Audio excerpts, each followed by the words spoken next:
And good evening. Oh, hello.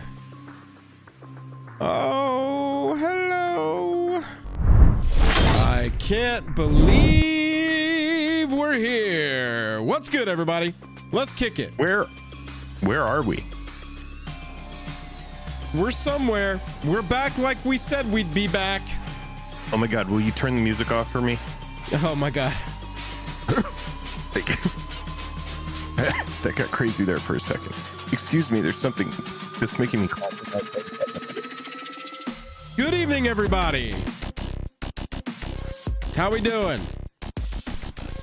Drew, what's up? Food, yo, what's up? Oh, don't say that around here. Jank, wait, you gotta up? turn the music off for me. I did. Music is, no, it's still going. It's pumping harder than it ever has. There, now it's gone. It's gone. Okay, well, it's not sharing anymore, but when I click here, it says share system audio. I'm clicking it no. Chat can see. I'm clicking no system audio. Go live. Is the music back? No, it's amazing. It's splendid. Sometimes you got to click the checkbox, everybody. What's up? You did amazingly well there. We had a tiny little blip of a technical difficulty. We tried. And we're moving past it. We're trying to jam up in here. There we go. There we go. Pause is saying it's gone now. What's gone? I wonder, did chat lose music as well because of me? I don't think so. Bobby Z, member for 33 months, says my membership is gonna be preschool soon. Oh my goodness gracious. That's wild as hell. Four white, am I serious? Am I right, chat? What's up, everybody? How we doing? Bobby Z, thank you for being a member friendo also. So close to 2 years. We appreciate all of our members, all of our token creatures. Remember, if you're a token creature here on the channel, you get our anthem. That means +1/+1, flying, first strike, lifelink, indestructible. But we do have to sacrifice one of you at the beginning of each upkeep. No. So Jake gets to choose, so keep your eyes down when Jake has to choose who to sacrifice. Look down and away, look down and away.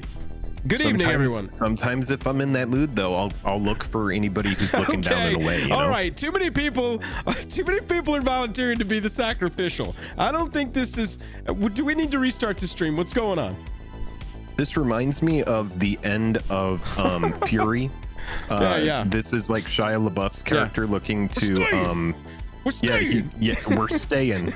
And they go over how this is a righteous act. I'm getting like kind of like that vibe right now, where it's like, send me. So I say send me, man. Whatever that, that moment. TikTok has a lot of things going for it and a lot of things against it, but one of the weird middle grounds is they will just randomly show you an entire scene of a movie. And more often than not, for some reason, the algorithm knows I want to watch that whole like 4.5 minute scene. Fight dance. Yeah, whoever, right in the middle. And it's right in the middle of it. Dance? Dude, I saw this one random scene from Gone Girl. I'm like, I haven't seen this movie in 6 years. Why are you showing me one random scene from Gone Girl? And it knows for some reason that it's time for you to give that one a watch again. I really like, dude. I really liked all the acting in this movie. It was really good. Yeah. 5'9", yeah, that one is an underrated movie, but it is super hype. There was a while where you couldn't scroll through without seeing entire scenes of Moneyball. It was only scenes of Moneyball, entire like long 8-minute scenes from Moneyball, and it's like they get around copyright somehow. I don't know what it is. Have you ever seen that weird like reflection effect they do? You're watching one of these scenes, and this thing will go. Right, like a visual, it'll like you across my picture here, chat, it would go like this. I don't know what it does to trick the algorithm when they do that, but that is how those weird TikTok accounts show entire scene. They'll be like Justice League part 64. Dana Roach says, I thought this was your OnlyFans, but I'm gonna sub anyway. Dana, what's up? Dana, good to see you, bud. How did your last few cuts go on your deck, Dana? Joel, speaking of decks, I'm putting together this like kind of like blue-white board wipe thing where like if I don't have anything better to do, what I'll do is I'll just like wipe the board, pass, see what kind of like happens, you know, in the pod. Honestly, when it gets back to me. I'm kind of thinking like, you know, I'll hopefully have another board wipe. I jammed 12 board wipes in there. I'm almost there. I got farewell, like a couple other things, and I'm just like kind of want to get your feedback. Maybe we'll look at it later. Does it run Leyline of the Void?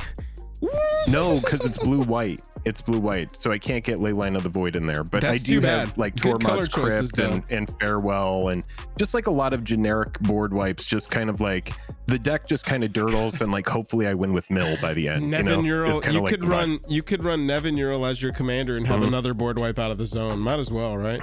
Oh, that would be interesting. That's a good choice. Things to consider. Yeah, I am so unbelievably tired of this meme, and I think it's going to follow me for another couple weeks at least. Well, I didn't know. I was so late to the game that I'm still just having a great time here. And so you getting angry at 60 mana sorceries that can be countered again? You're funny. The Jakey Joe thing, that's another. Let's not jump into that. Anyway, how's everybody doing tonight? We have a great show planned for you this evening. We are going to be talking about kind of how we feel about serialized cards now.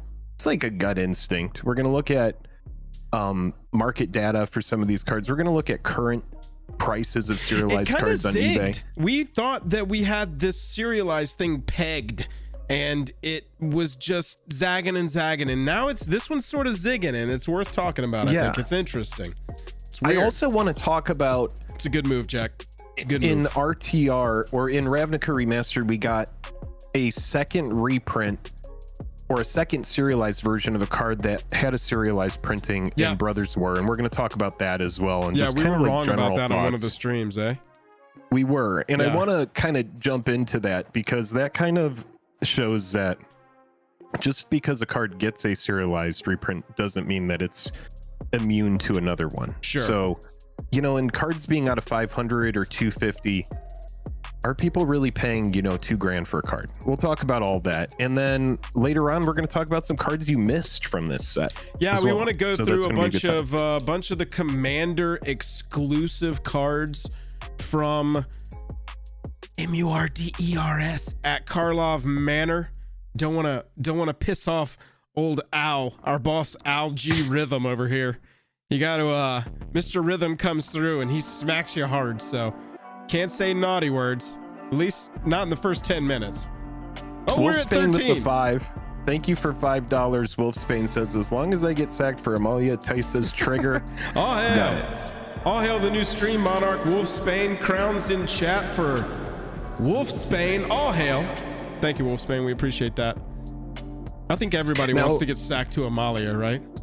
Now, farewell in like a Super Friends, that's obvious, right? Because you're gonna just wipe everything and then sit there and just do Planeswalker stuff. Yeah, right? That's a good run of farewell. You know, did you ever see that TikTok? He goes, good band name, bad band name. You ever seen that guy's TikTok? No, I don't think, or maybe. One of his ongoing series is he'll just read band names and he'll just go good band name, bad band name. And it's an entertaining series. That's a fun gimmick. Yeah. That's a neat little meme. Yeah, for sure. And we make a game, good farewell, bad farewell.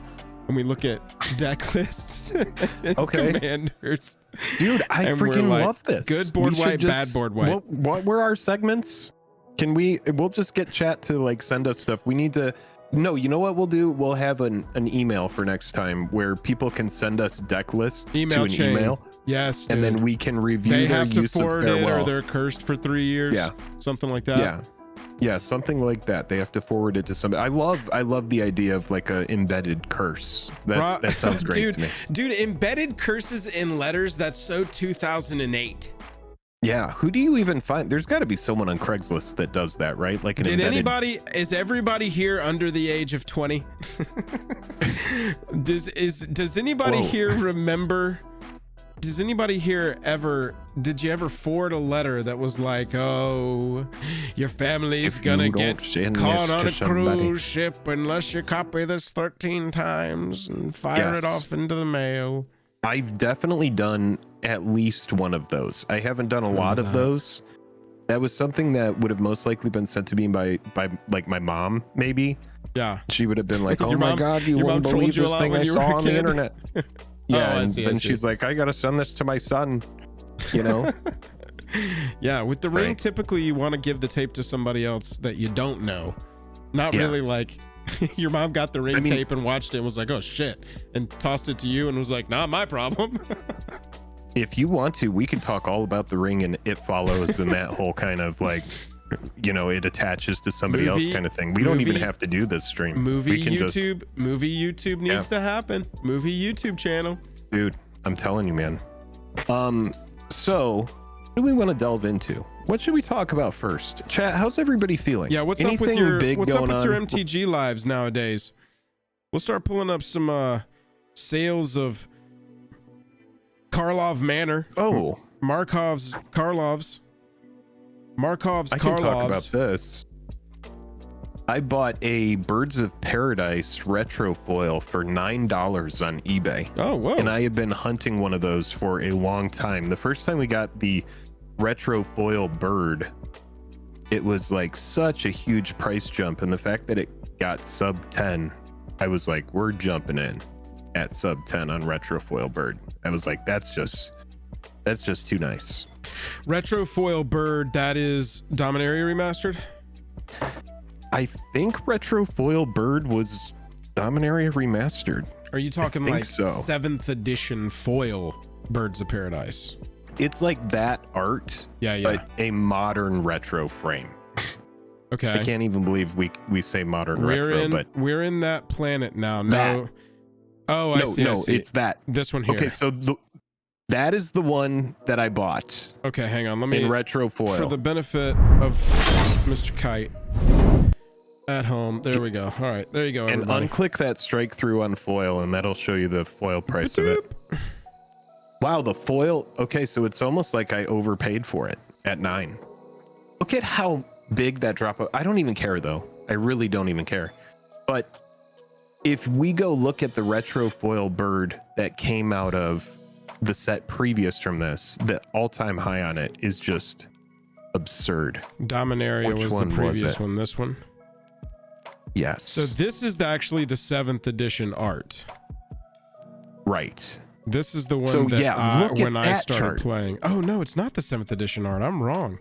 That's right, because I didn't have a 7th edition one. That was the set that was out when I was playing. No, that was like the OG. I had OG 5th art. edition ones. This is what I had.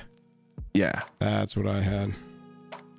That's why. But this is the art that I was playing with. Now unclick foil on this one. Yeah. Woo! Look at that.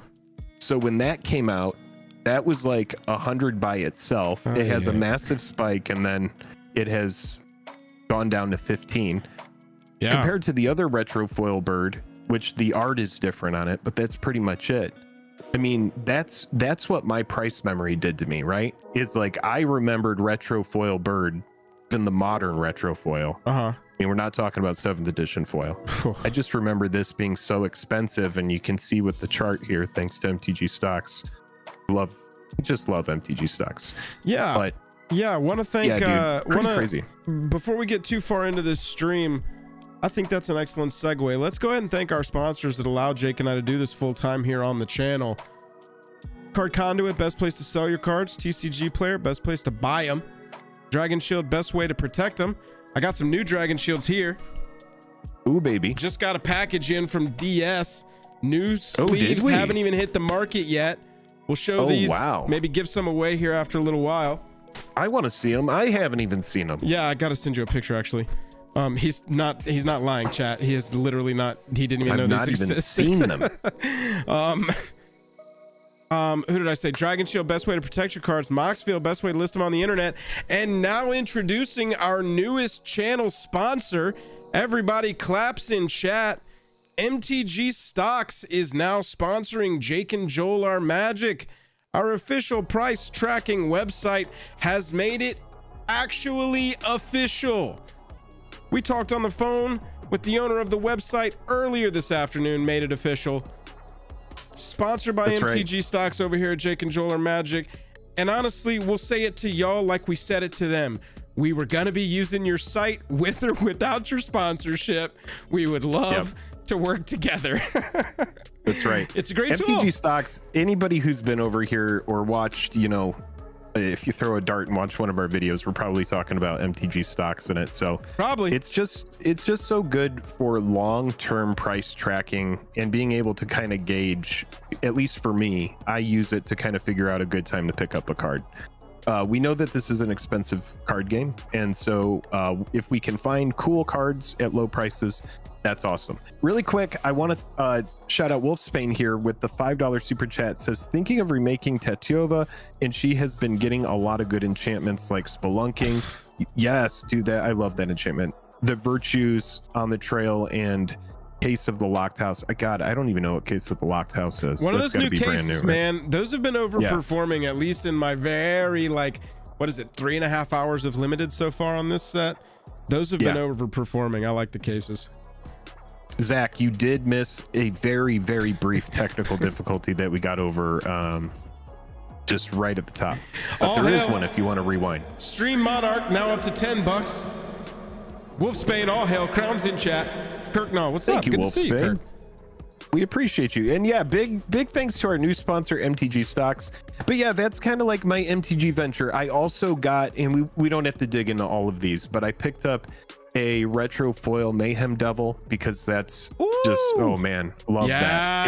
It was only like $4. So like I'm moving into like my sniping of like good Ravnica remastered retro foil singles right now, and just some other stuff. Like I'm watching a specific serialized Bruvac right now to see if that gets in range. That is a sexy card. Yeah, there's that one. Do you have this one in yet? No, not in yet. When you get it in, you got to bring it on stream because I want to see it on camera. This has got to be a sexy card. Yeah, it's really nice. Let me see. Ravnica remastered foil sniping is what you're doing over here. And I got a Wilderness Reclamation because I was like, you know, why not?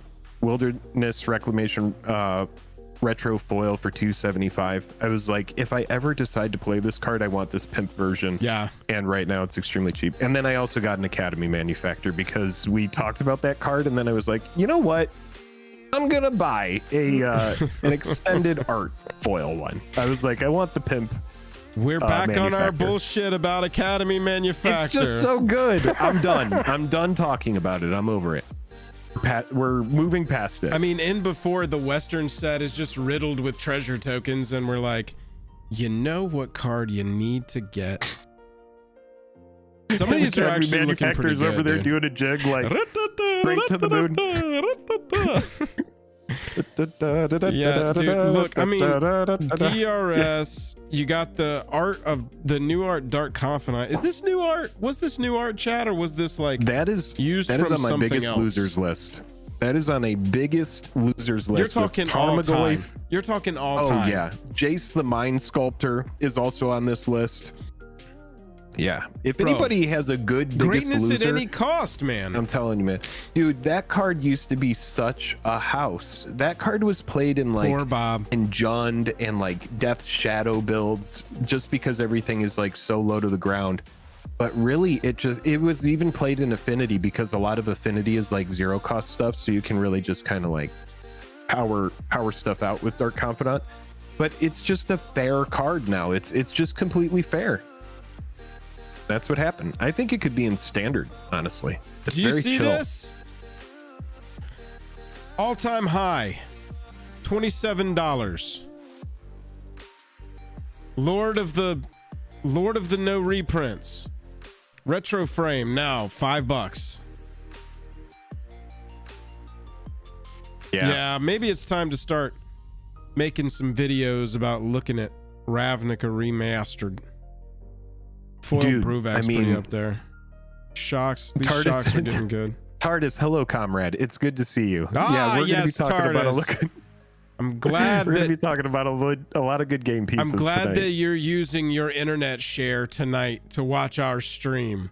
When you're out of megabytes, let us know, and we'll see you next week, maybe. I think here's the thing. I think we've converted TARDIS because in the beginning TARDIS was almost like adversarial, but now I get like a good vibe there. So anyway, I want to see the sets here. Cardboardfinance.com is a cool new website made by our friend. Hold on really quick. Yes, Insane Goon has asked now 2 or 3 times, guys, when are we getting a what what we're buying video.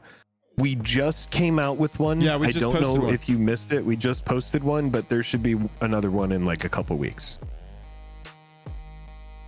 All right, go ahead, Joel. I'm just gonna pull up our Chanel. Look at that thumbnail. Man, that thumbnail pops out. Nobody wanted to watch that video though. What we'd buy right now. 16K people did. Yeah, 9 months ago. Not bad. Yeah. We just put out one 6 days ago, an episode of what we'd buy right now in Magic the Gathering. It's got go Jake's check it face right here. You can watch it now or later. You can enjoy the stream now, watch it later. Double dip on your Jake and Joel time. Double dip. You Let's can look at get murders us live here. now and then not live later. I don't know what all that meant. Let's get some numbers you can get us live now and not live later. That reminds me, an old thing that Blink-182 used to say at their concerts at the end of them. They used to say, you can leave now and beat the traffic, or you can stay here and beat your meat. Lost Caverns of Ixalan, total sales 19,000 boxes. Good segue. That's kind of like how they would do it. They would just kind of flip right into six okay, months. I got you. 6 months of sales, with our highest month being 10,000. Please remember these numbers, because I won't. Okay. 19,000 total sales, 10,000 on their peak month. Hold on, let me take a picture with my phone here. Okay, all right. I just want to be able to. I want to be able to remember. That's a really good idea. Here, go ahead and take a picture with your cell phone. Boom, got it. Okay, perfect. All right, Sweet. make sure you have that at the ready, because we're gonna go to Murders at Karlov Manor. Got it right here, bro. Wait, no, Ready. I need to see the summary. Sorry, I'm still learning this website. It's a cool website. Okay. Oh my god, dude. Right. Total sales, 3 months reporting, 8,000 boxes. Compared to the 6 months, which is 19,353. There you go. TARDIS, that is not the saying. That song would have a very different meaning. Look, look, my point. Okay, I'm trying to focus. I don't have a point other than what is going on? Why doesn't anybody want to buy this set? This set's got good cards in it. Commander power level is not a lot pushing of people this really set like these lands like it has too. pushed sets. Yeah, these LCI lands was are almost like a lot of people like them. Well, LCI was like, okay, LCI was Dinos hype, but good commander cards, a ton of good commander cards. Joel, I have to agree with Jank. I'm not going to say it, but I think I agree with Jank. Well, that's tough, because I'm with you. I saw you playing a bunch of Morph stuff, and it looked like you were having a good time. Yeah, because I was playing on Arena. I didn't have to do anything. I just click buttons, and they're like, true. I got this, they bro. They do it for you. It is such a good Arena mechanic. Morph is awesome on Arena. Real life, haven't tried it, don't really want to. Real life Morph, not gonna do it. I've seen some videos of people doing real life Morph, and it is not for me, dude. I've seen some crazy videos of real life Morph. Just don't look it up, seriously. Like E-Bombs World 2013, searching the word morph. Worse. Stuff you can only see in real life by yourself. Oh wow. It's kind of strange. You got your 9 products here, 8,000 sales. Right.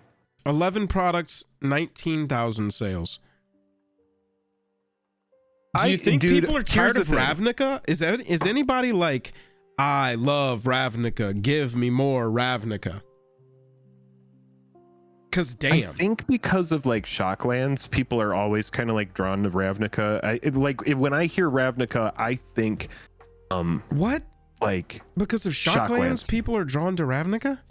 I'm just saying, like, when I hear Ravnica, what draws me to Ravnica is like Shocklands, probably a couple really good new kill spells, maybe a new general, something like that.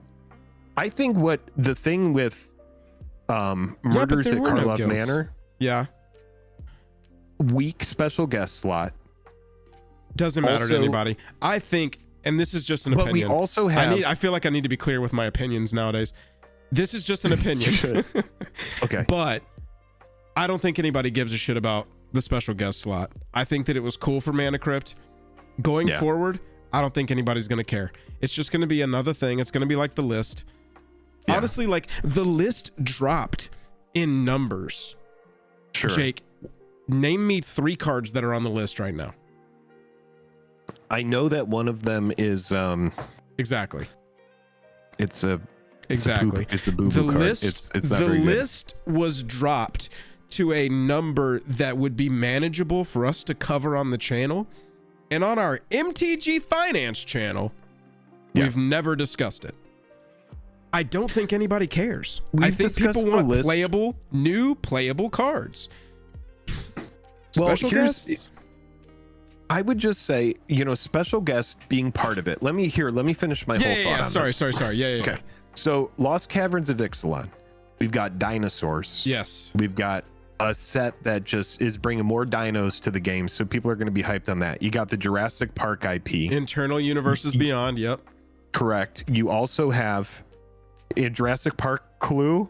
I'll try to let you guys figure out which one is more popular. So there's that, and then did the like special Chris guest, Pratt in that Clue trilogy. Right, Mana Crypt. Mana Crypt is part of Lost Caverns of Ixalan, so you have a lot of casual and a lot of sweaty players that are like going for that. And then it's also the last time that we have, let's say, affordable baseline booster packs compared to this set where people are paying more for the play booster. Yeah, Brave New World. You don't have a big IP tied to it. Yeah, it's really just... Yeah, and it's made for standard, right? So it's like... That and Lost Caverns are pretty much on the same plane, right? They're both made for standard, so like that's fine. But those would be my deductions as to why it kind of. No, this one was on Ravnica. But also, we need to give it more time, right? Yeah. I mean, February has just started. Yeah, but I mean, looking at them, we got to see kind of how it shakes out and how much people side are by side here. Sure. Because, I mean, sure. I get your point. Let's give it some more time. Yeah, let's give it. I would love to look at 6 months. Now that we've started incorporating this, it's going to be fun to compare sets. And then we can kind of start listing off, what did that set offer compared to this new set? Because if we start, making it a routine to look at every 6 months, we're going to look at each of these sets. Right. Which I'm sure many finance bros have been doing for a long time. But we could start incorporating that into our streams. But yeah, it's not something I'm incredibly hyped on. I'm definitely going to snipe some singles. There are some treatments that I really like in here. I like the magnifying glass kind of frame. That's kind of neat to me. Look at the difference. That's just kind of where I stand on it. The collector booster box is 2,600 on Ixalan, and you got 391. I know it's kind of hard to see, chat. 391 on Murders, and so that's a pretty big disparity. Looking at, I know more time. Oh yeah, collector boxes are their own whole discussion too, man. Exactly. I mean, looking at this set came out on the 17th of the month. Murders came out on the 9th.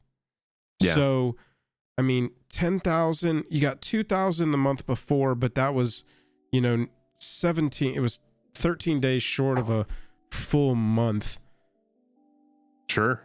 There's also something to say about sticking on the collector booster kind of topic here for a second. Yeah. There's also something to say about the low number of MKM boxes or collector boxes being sold despite having serialized cards in them that have like a huge payday.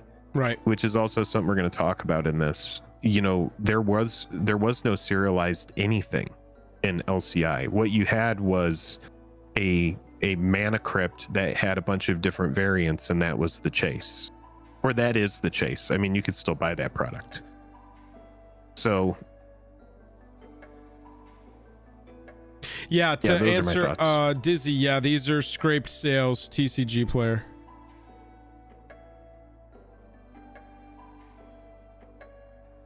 They've also reprinted Shocklands a ton in the last few years. That's true. Kraken Jank says the serialized cards in MKM aren't nearly as spicy as serialized Shocks, Birds, etc. That's true, Jank. But from what we've heard, from what is being speculated, and I'm trying to find the article. It was something on Reddit, but someone was talking about how the MKM serialized cards are extremely hard to find. They're like, compared to Ravnica Remastered, where we have one person in our Discord who's like only bought 2 boxes, and they've pulled a serialized card in both the boxes. They've pulled a serialized Shockland in both their boxes.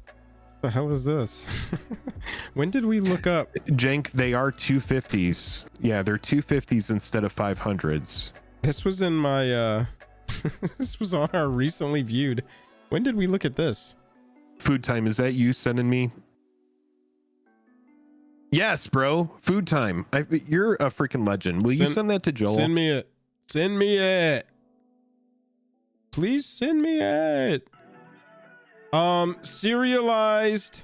Now take this with a grain of salt, because at Karlov Manor. No, murders is 250. I'm pretty sure. Out of 250. So there's one thing that's wrong about this graphic. Is it's out of 250 compared to Brothers War, which is 500, and RTR, which is 500. But that is the graphic that I saw, Food. So thank you for fishing Price that up. Shipping highest first. Do you happen to have the article that this came with? Food coming through. Brody, what up? Good to see you. Serialized is special again. The math behind MKM's impossible pull rates. Yeah, bro, this is it. This is what I read. It wasn't Reddit, was it? Oh wait, no. I gotta click on this. That's how articles work. Everybody, thank you so much for hanging out tonight. We have a lot to talk about. If you are enjoying the stream, I implore you, click like and subscribe. That's a great way to support the channel with just the click of a button. All right, so as to not just sit here and sorry, Jake. So as to not just sit here and read this article. Yeah, these are serialized quantities. Their stated odds, the estimated odds, and then the estimated print run in boxes. Got you. Okay. So you had just under 1% for March. Yeah, because I'm looking at Vanifar here out of 250. So that's the difference. Less than 0.5%, huh? Yeah. So apparently, and I don't know like what their kind of deduction is that brought them to this. I'll have to really read this and dig into it. It's an interesting statistic. Okay, so with their math, estimated boxes needed to open a serialized, so one of one ring, 278,000 collector boxes had to get open to pull a ring, statistically. Yeah.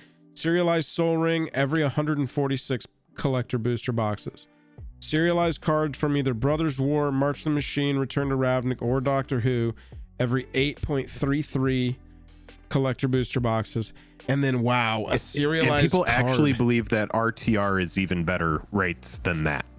And then MKM serialized is every 152. So some of these cards, by this article's estimation, all of these cards rather, are more rare than the serialized soul rings from Lord of the Rings, which that people have kind of lost their right? minds over. Yeah, that's nuts. That is very interesting. I mean, taking it to eBay, let's take a peek at some of this. Price plus shipping, highest first. And there's not very many of them. There's the Vanifar, the Tesa. Yeah, you have it pulled up, and the Lazav. That's it. But other than that, there's not much on there. We can also take a look at Clay. Clay has it. They only serialized 7 cards. Right. Got it. Right. Okay. That's what it is. I like that choice. No. I like that idea. Draft. Kind of like how they did Lord of the Rings, where when you actually get a serialized card, it's incredibly lucky and it's a big payday. And we haven't even talked about this yet, but have you seen that they've got, like they've done with, you remember that Teferi that Jank, was, and they're all out of 500. Sorry, Joel. No, you remember that Teferi set back in the day? It was one of those core sets where they went crazy with the like, oh, some it's a purple variant circle and some it's a blue variant circle and some it's a, we've got that kind of stuff popping up in this set as well, where you can see right here, chat, the two different versions of Clandestine Meddler. Normal. Oh, well, this is kind of cool because this is kind of like a throwback to old MTG where you would get like a bunch of different Cabal rituals or whatever in one set. You know? You could get entirely different arts of entire cards. And so they've got this more of this art. All about it. All about it. Different commons that are like different arts. Different art into it. 100%. Spoken like not a store at all. The only people I've seen complaining about this is the stores are like, how in the hell do you expect us to catalog all this? Now I have to do freaking Meddler red curtain and freaking Meddler white curtain. And look at this. Are you kidding me? Like, chat, can you see that? Yeah, look. So top left is the alternate. Yeah. And then bottom over here, it's just the lamp. You got green lamp in the left and you got blue lamp on the right on the main card. Are you kidding me? It's like, oh my God, I got to torch the witness with a shiny lamp. Tiny little touches, huh? Yep. Shiny lamp. Green cloak, red cloak. Oh my God. Prowl whip cracker. Oh, this one's Wizards actually of the pretty Coast sweet. is like, we will kill the stores. we will sink every LGS if it's the last thing we do. We will morally assassinate them. We will destroy them. You probably can't say assassinate. Anyway. We talk about assassins. That's funny, man. That's funny. I had no idea. I can't. Oh, I see. What is this? My God, 4,000 encounters, and I finally got the shiny lamp. Oh my God. Okay, can you find? It's really tough. Can you find the difference in these, chat? Here. Hold on. I want to look. I want to look. I'm not going to look at chat. I want to see. Chat, tell me what's the difference of these two. This would be a fun segment. Find the difference. Shit. Find the difference in the arts. I'm just like seeing that like Pam Beasley meme where she's like, they're the same picture. Yeah, it's the same picture. This is. Yeah. You ever seen that card that says, do you know how to keep an idiot busy for hours? Flip this over. On the back it says, do you know how to keep an idiot busy for hours? Flip this over. Fuck, I can't figure it out. You can figure it out. So act like a detective. Break the crime scene into quadrants. Go quadrant by quadrant. A1, A2. Come on. Okay.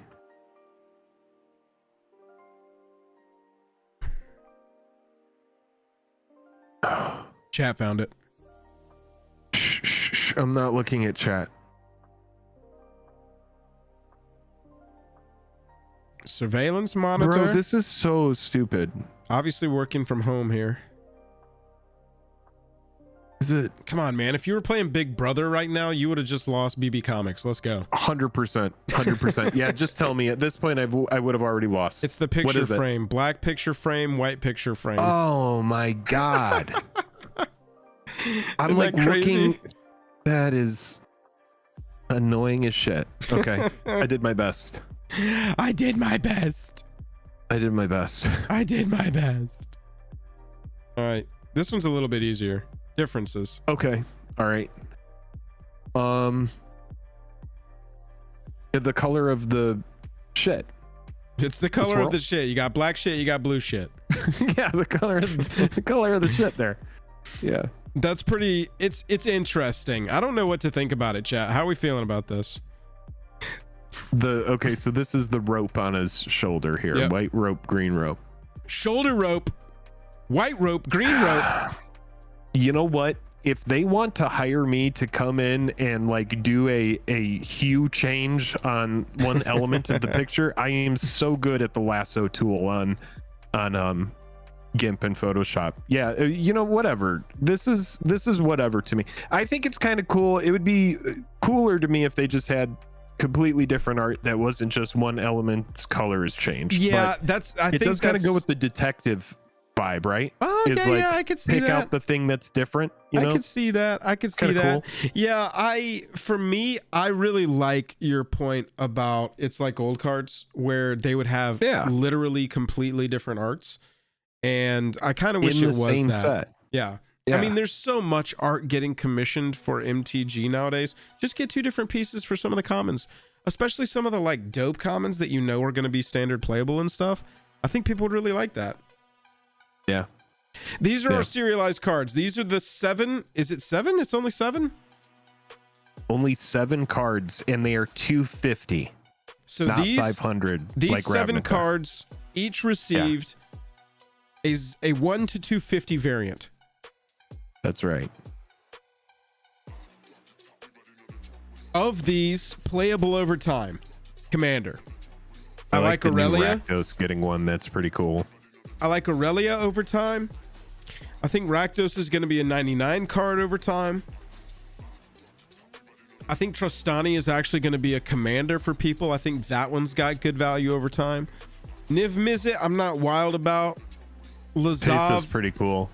Lazav is better and constructed than commander. Teysa is pretty cool. Trostani's a toolbox. I like that one. That's what I'm saying. Cool. I think people are going to run Trostani and Aurelia long term. So the result of these 7 cards being the only serialized cards, and there only being 250 of them, is they have kind of like a Lord of the Rings vibe going on with their price in the secondary market.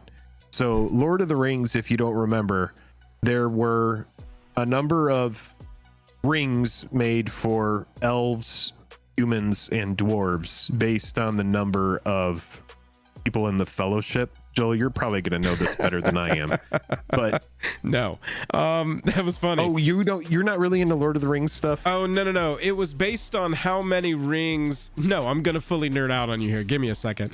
It was based on how many rings in the books Sauron gave that race. And so I don't know. And the humans got 9. The elves got like, that's what it was. I was going to say, I don't remember the like poem at the beginning of the movie or books or wherever the hell that poem is in the books. I know it's at the beginning of the movie. 9 rings for mortal men. That whole thing. Right. And so they serialized according to that in hundreds. And so if it was like 3 rings for the they got for people 300. that don't know, these were soul rings that had a different art based on if it was human, elf, or dwarf. And each of those was like, there was no soul ring printed in the set. So the soul ring was just extra printed in the Lord of the Rings to give it an added kind of flair. Yeah. There they are. That's right. It was 9 rings for humans, 7 for elves, and then the 3 rings for dwarf. Or 7 elves. for dwarves. That's stuff 3 rings for elves. That's right. 7 is for dwarves. The next set had new soul rings, and then there were more soul rings after that, and then they did 2 secret layer soul rings back to back, and there's a soul ring secret layer coming up. I don't know if y'all have heard of Soul Ring, but there's a couple of different versions you can pick up. Seems like a variant multiverse short in the making here. Oh my god, 84. I challenge you to be able to fit that into 60 seconds. I was going to say, I'll make a long form video out of the Soul Ring variants. But yeah, the serialized here are starting to look let me ask you this, Joel, and I know your answer is hell Sativa no, in the baggie, pretty swaggy. But $2,000 for one of these, are you jumping in? Yeah, dude. Hang on, I'm looking for a proxy within arm's reach. Like, for real. Okay, like, chat, for real. Who's the collector? You're in chat. Anybody there in goblin? chat that is just like, if it were my favorite commander, are you paying $2,000 for a serialized out of 250 like that came out of a set like this? And I'm just like, if anybody is, I'm not judging. Like, I understand, like, commander is about pimping your deck. There are cards that absolutely overshadow $2,000, right? Like, if somebody's getting power or something like that, you're clearly going to be just. If chat can come up with $2,000, we will buy this on stream right now. If together, everyone in chat, that would be insane. What do we need? 200 people to donate $10. We got 214 in chat. There we go. Yeah, and then what do? We buy it outright. We buy it, and then we give it away, right? we do like a random.org. I kind of like that. So all 200, yeah, I mean, so we're just gonna do a Facebook card raffle here live. Yeah, is basically we're gonna buy doing. this. We're gonna get 2 G's for it. Yeah, we're gonna, and then what we're gonna do is we're gonna buy it and then raffle it. Yeah. Got it. Okay, Clay, cool. Actually, Clay, this is a pretty good move. Clay said, and then sell it for $400 in 6 months. I mean, Clay, I don't think it's going to 400, honestly, because I don't think this other shit. These other ones haven't done that. Look at all the Lord of the Rings stuff. no, it's got Jank Olivia. with the 2 says 1998 to go. Oh hell yeah, dude, we're getting there, baby. You're funny. Kraken Jank, thank you for the $2. I'm gonna put you a little heart on that. We appreciate you. Yeah, I mean, this card has got Olivia Gobert Hicks on it. It's got a serialized number on it. People are gonna want this card. Was that Olivia's likeness on there? It might as well be. I didn't know if she like Sat for it. No, I don't. sat for it or anything. No, I was just memeing. Well, look up serialized Soul Ring. Let's just see what the cheapest serialized Soul Ring is, because even though these aren't going to be as desirable as Lord of the Rings cards. Yeah, but I do think there's a comparable. Wow, let's see what ended. Let's see what people are paying for. It's down on the left under. God, you got to go even further down. Yeah. Completed items. There's Zach G Fucking coming through hell. with the 20. Zach G with the says 20. This is for me and Brody. You're silly. Tied All y'all up. are silly. Oh hell, we got 2 Memeing. monarchs. We got 2 kings. Y'all gotta play chess or something and decide who is the true monarch. I love that. All hail our dual monarchy. 123 of 300, $8,000. Dude, You got the. Now this is the crazy take. Is do these $2,000 MKM cards go to $6,000? Because that's sometimes the apprehension, right? Is like, bro, I'm not gonna buy that stock at the all-time high. These are specific cards from a new standard set, bro. This is a Soul Ring with Lord of the Rings shit printed on it. Imagine if this was an Infinity Stone. What did with that Marvel. CGC and Elven Soul Ring go for? Below it. 4,500. Dude, there's no way. The IP is a strong factor. Yes, You're right, Kyle. Bro, and You're this right. is in Elven. Some Lord of the Rings collector that doesn't even play MTG bought this, I promise. I mean, you might be right on that. Or like a shop that just wants to show it off. Okay, so these things, one sold on January 17th. Can you sort these based on recent up there? Cha boy. Okay, so we've got pristine 10s that aren't going for. Wow, look at that. This. 0 bids. Okay, so you have a pristine 10s that aren't getting bid on. And those are the human ones, which means that those are the ones with the most. Okay, hang on though. Pristine 10s, let's be honest. But it isn't PSA and it's not Beckett. Is anybody buying CCG? Come on. They're kind of rising in the ranks of being like a more affordable kind of thing, is my understanding. More affordable. That's the way I want my grading service pitched. Oh, I know, yes, right? they're the budget ones. The budget ones that people don't take super seriously. Yeah, dude. Actually, people who get stuff graded are gonna know. Go in the back better door than us, probably. and they'll get you. They'll put your cards in plastic for Yeah, you. they'll get you taken care of really quick. Oh, 2 teeth Jimmy back there will say that's a 10 and put it in plastic. Jeez, the Soul Ring by itself is still really good. $200, Pretty $300 wild, man. card. Yeah. Serialized. Okay, so the most recent non-serialized. serialized ones are not really moving. Can you scroll further down? What do we have as like the last serialized card to sell? All right, we have one that sold there January 29th. One sold for 1,100, and after bids. that, when's the next one? It was a fight. So that was then we have 1,500 for a serialized dwarven one. So the elvish one is the most rare because there's only 300 of them. Yeah, that makes sense. Oh, chat, Infinity Stones are happening.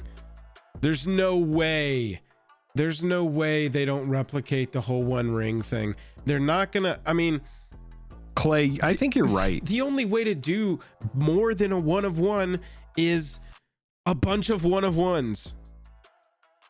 Lotto tickets abound. Maybe they have experiences tied to them at that point, like golden ticket Willy Wonka shit. Go tour the factory. You get to go to Vormir, chat with Red Skull, maybe throw your loved one off a cliff for a soul stone.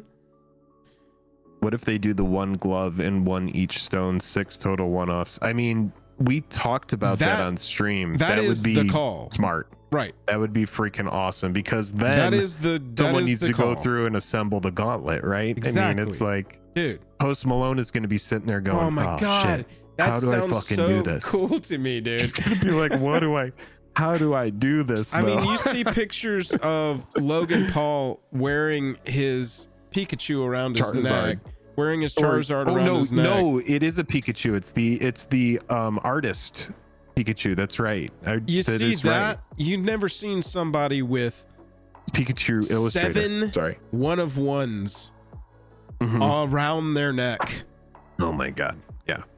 Okay, so let's go back to what Clay said, which is we can buy one of these new Markov or Karlov Manor cards in the next couple months for like 400 instead of $2,000, which is what they're selling for.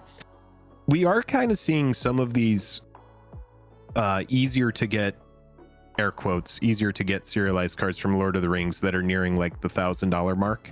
So maybe we actually do see an adjustment on the Karlov Manor stuff down to like around the 1K level, but I don't think it really cracks below 1K, and that's just my gut. It really is going to depend on really how big this serialized bubble is, and when the serialized bubble, if it does pop, like how dramatic will that be on that entire market? Oh, ended. It's hard to call. Ended. I would think that the reckoning would be pretty massive if and it would kind of take like Wizards of the Coast reprinting the reserve list, but we don't want that to happen. I don't want that to happen. I know that there's probably some people lurking in chat that are like, did he really just say that? Yeah, I actually we like the reserve list over here. What's the you don't reserve need those list? cards. I am kind of confused by this one. You've got serialized ring up here. You know, Phyrexia also had some serialized. No, it did not.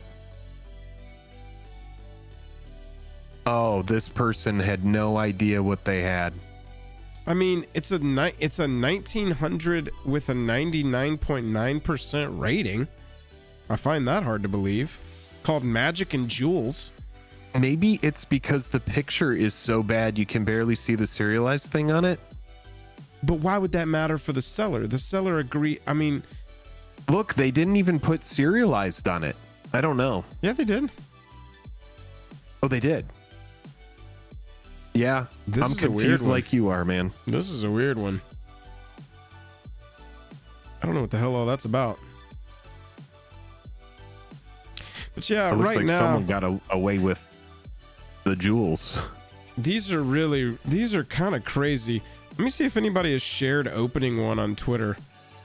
Karlov Manor serialized. I would want to check with Lance and see if Lance has cracked one, but I would guess that Lance probably hasn't even opened one. No, I think Lance is actually streaming. Oh, is Lance? Oh, Lance is there, and he says I got one so far. You've gotten one. Okay. What'd you get? So Lance got one. Which card? Nice. Okay, so we're seeing some here. You opened a Tristani. Let's go. Okay, cool. Oh shit. So yeah, I mean, Lance, what's up? Good to see you, by the way. I see you, Lance, lurking out there. That's sweet.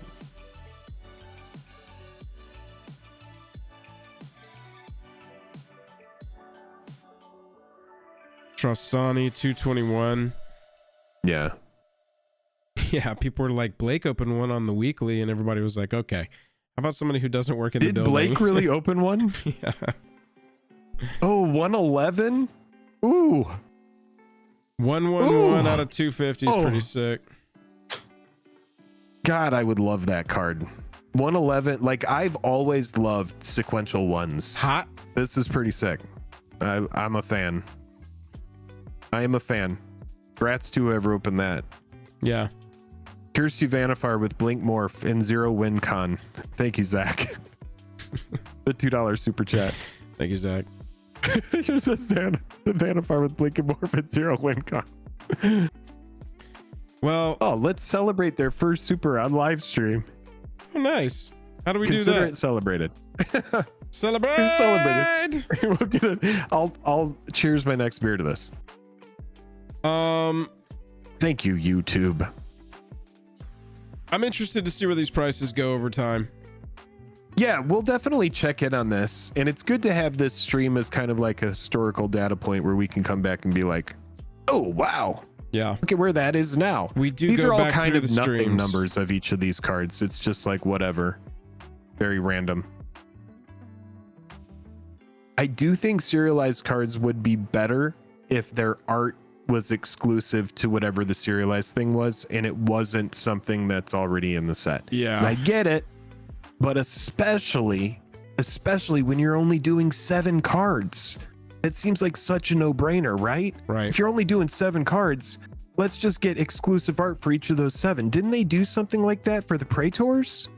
I don't know why you wouldn't just kind of follow right back down that path. Was it the OGs? No, it was those things. Secondary ones, right? It's the ones that was it the ones that flip? Oh, it was the ones that flip.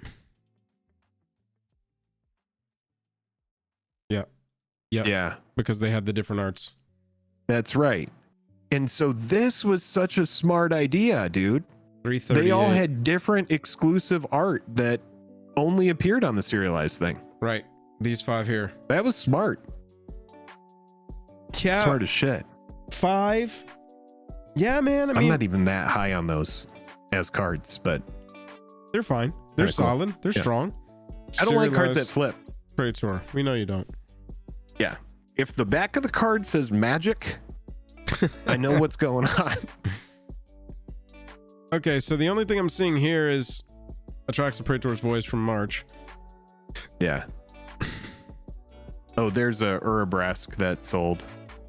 Yeah, so anything that's like incredibly limited as far as like how many serials come out of the set seems like a baseline of like 1100, 1100. It's like pretty safe. I do agree with you. I wish that these had different art. These are cool though. Yeah. This frame has grown on me. I did not like it the first time I saw it. This looks pretty sweet though. I like how they do the so you see for like Rakdos or any of the 2-color, all the 2-color ones, they've got the buildings on the right and the buildings on the left, different colors. But then I love the gold all around Guild Pact there, Niv Mizzet. Okay, so here, let me ask you this, Joel, and I want you to give me an honest answer.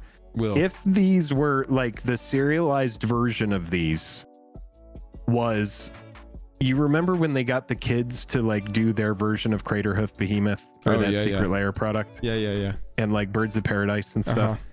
If the serialized version of these cards was like a kid did a like scribbled version of it. Yeah, like that. Would you rather have the serialized one with this art? Or would you rather have like only if it's out of 5? I want out of 5 here. Kira age 5.5. Only they should do 5.5 serialized ones. That's what they should do. Oh my God. No, I don't think that's gonna sell me on it. But if they're $10,000, I'm in. I just really I think it's time for us to take the next step. We need gold inlay. We need platinum inlay. Aurelia the Law above. We need gold gilded. We need Lazav Wearer of Faces that has a chip in it that you can scan at a Magicon and it gives you extra perks. It's like it unlocks an exclusive NFT, but in Fortnite IRL. You get a Fortnite skin from it that you can only have on your account. Niv Mizzet with a little QR code in the corner. And you get a Fortnite skin. What do we think, chat? Wizards, we're available for hire. Let's go. What if it was like a QR code that you scan and then it gets you a random, like on Press Your Luck, they have a 40 for 40 where you get like 40 of something really cool. And it goes into like a random.org spinning thing, and it comes out with like, you've got 40 washing machines. What are you talking about? 40 new cards. Well, let's just move on from this. We've made a good point here. The last 25 seconds were not good. Yeah, I don't know what the hell happened. I don't know what the hell happened. We're past it. Yes. Chat, let us tell you about our wonderful, wonderful sponsors here. Right after we get into our little sponsor segment, we appreciate y'all letting us do some business so that Jake and I can continue to do this with all of our available time, because this is our full-time job at this point. Right as soon as we get out of this, we are going to look at the Commander exclusive cards from the Karlov Manor Precons, and we need your help analyzing them. Are they good or are they bad? The cards that came in the 99. There are 40 new cards, and we're going to try and blaze through them. Insane Goon. Right. No, unfortunately, we're not going to be in Chicago.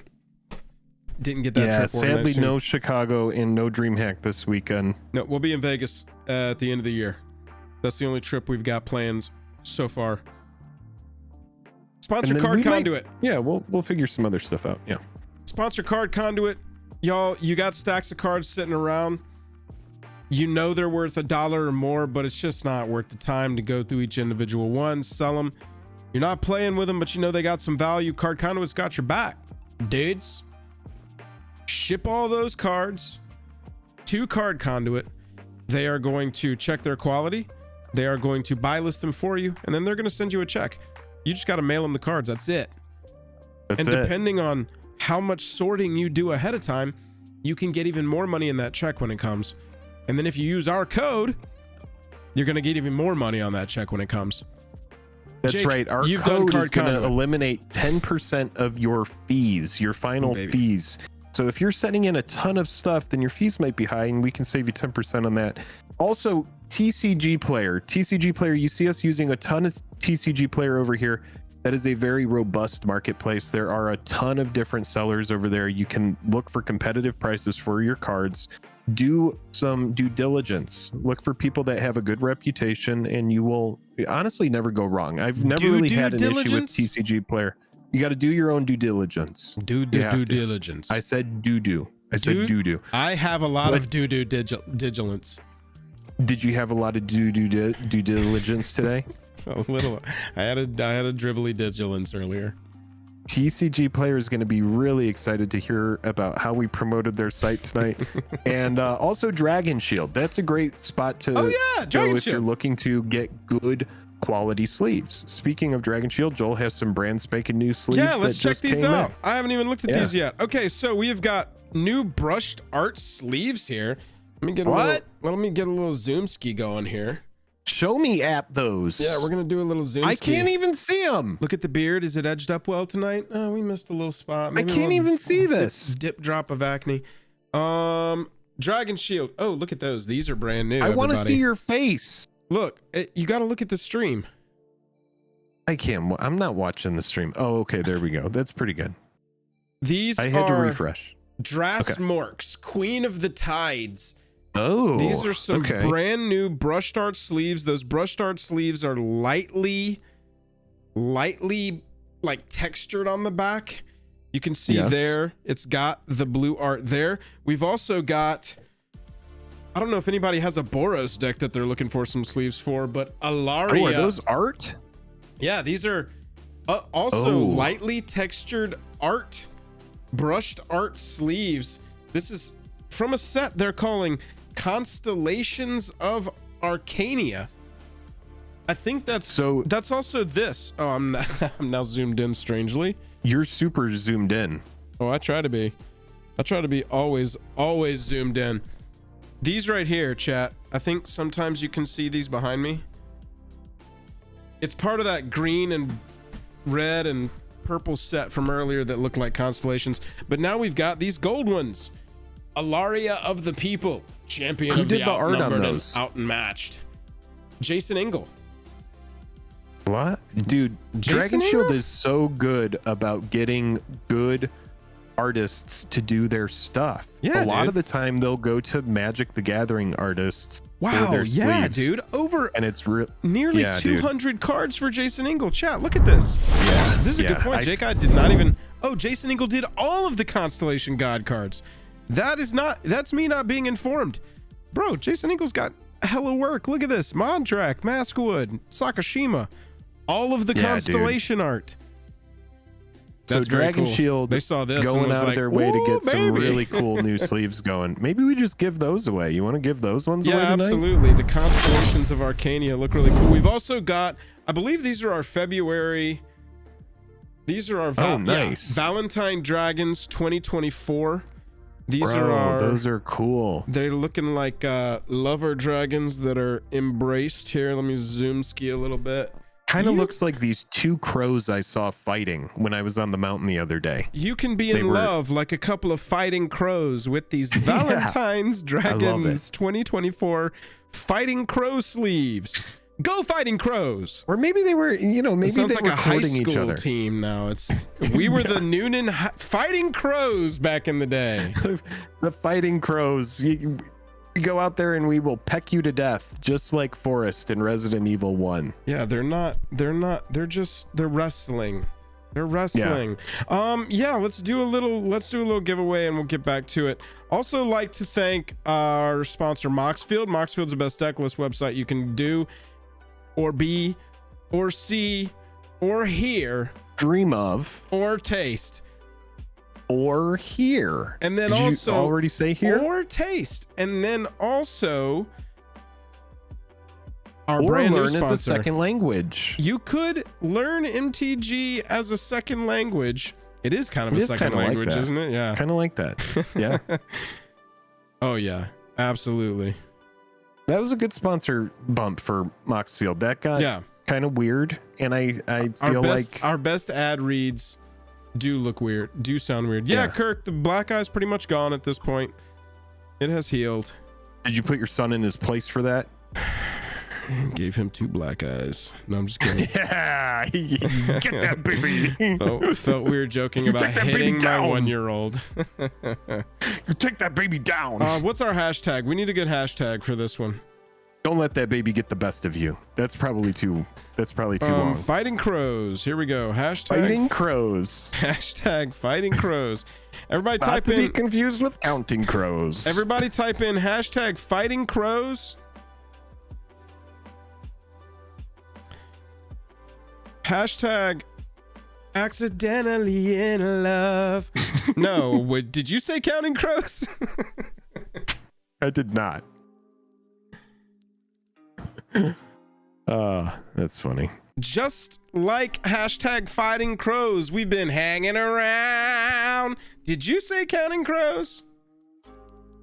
Who said? I'm going to, we've already thanked our beautiful moderators tonight, but Thank we'll you, thank them mods. again.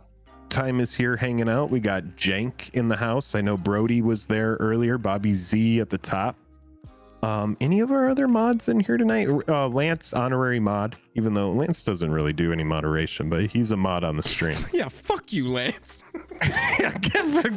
Freaking Lance, your freaking the strong hands of yours. So awful when I make a joke and laugh at myself. I just sound like I sound awful right now. My laughing is just terrible. Yeah, Lance, will you do me a favor and ban Joel? Somebody put me on a 15-minute timeout.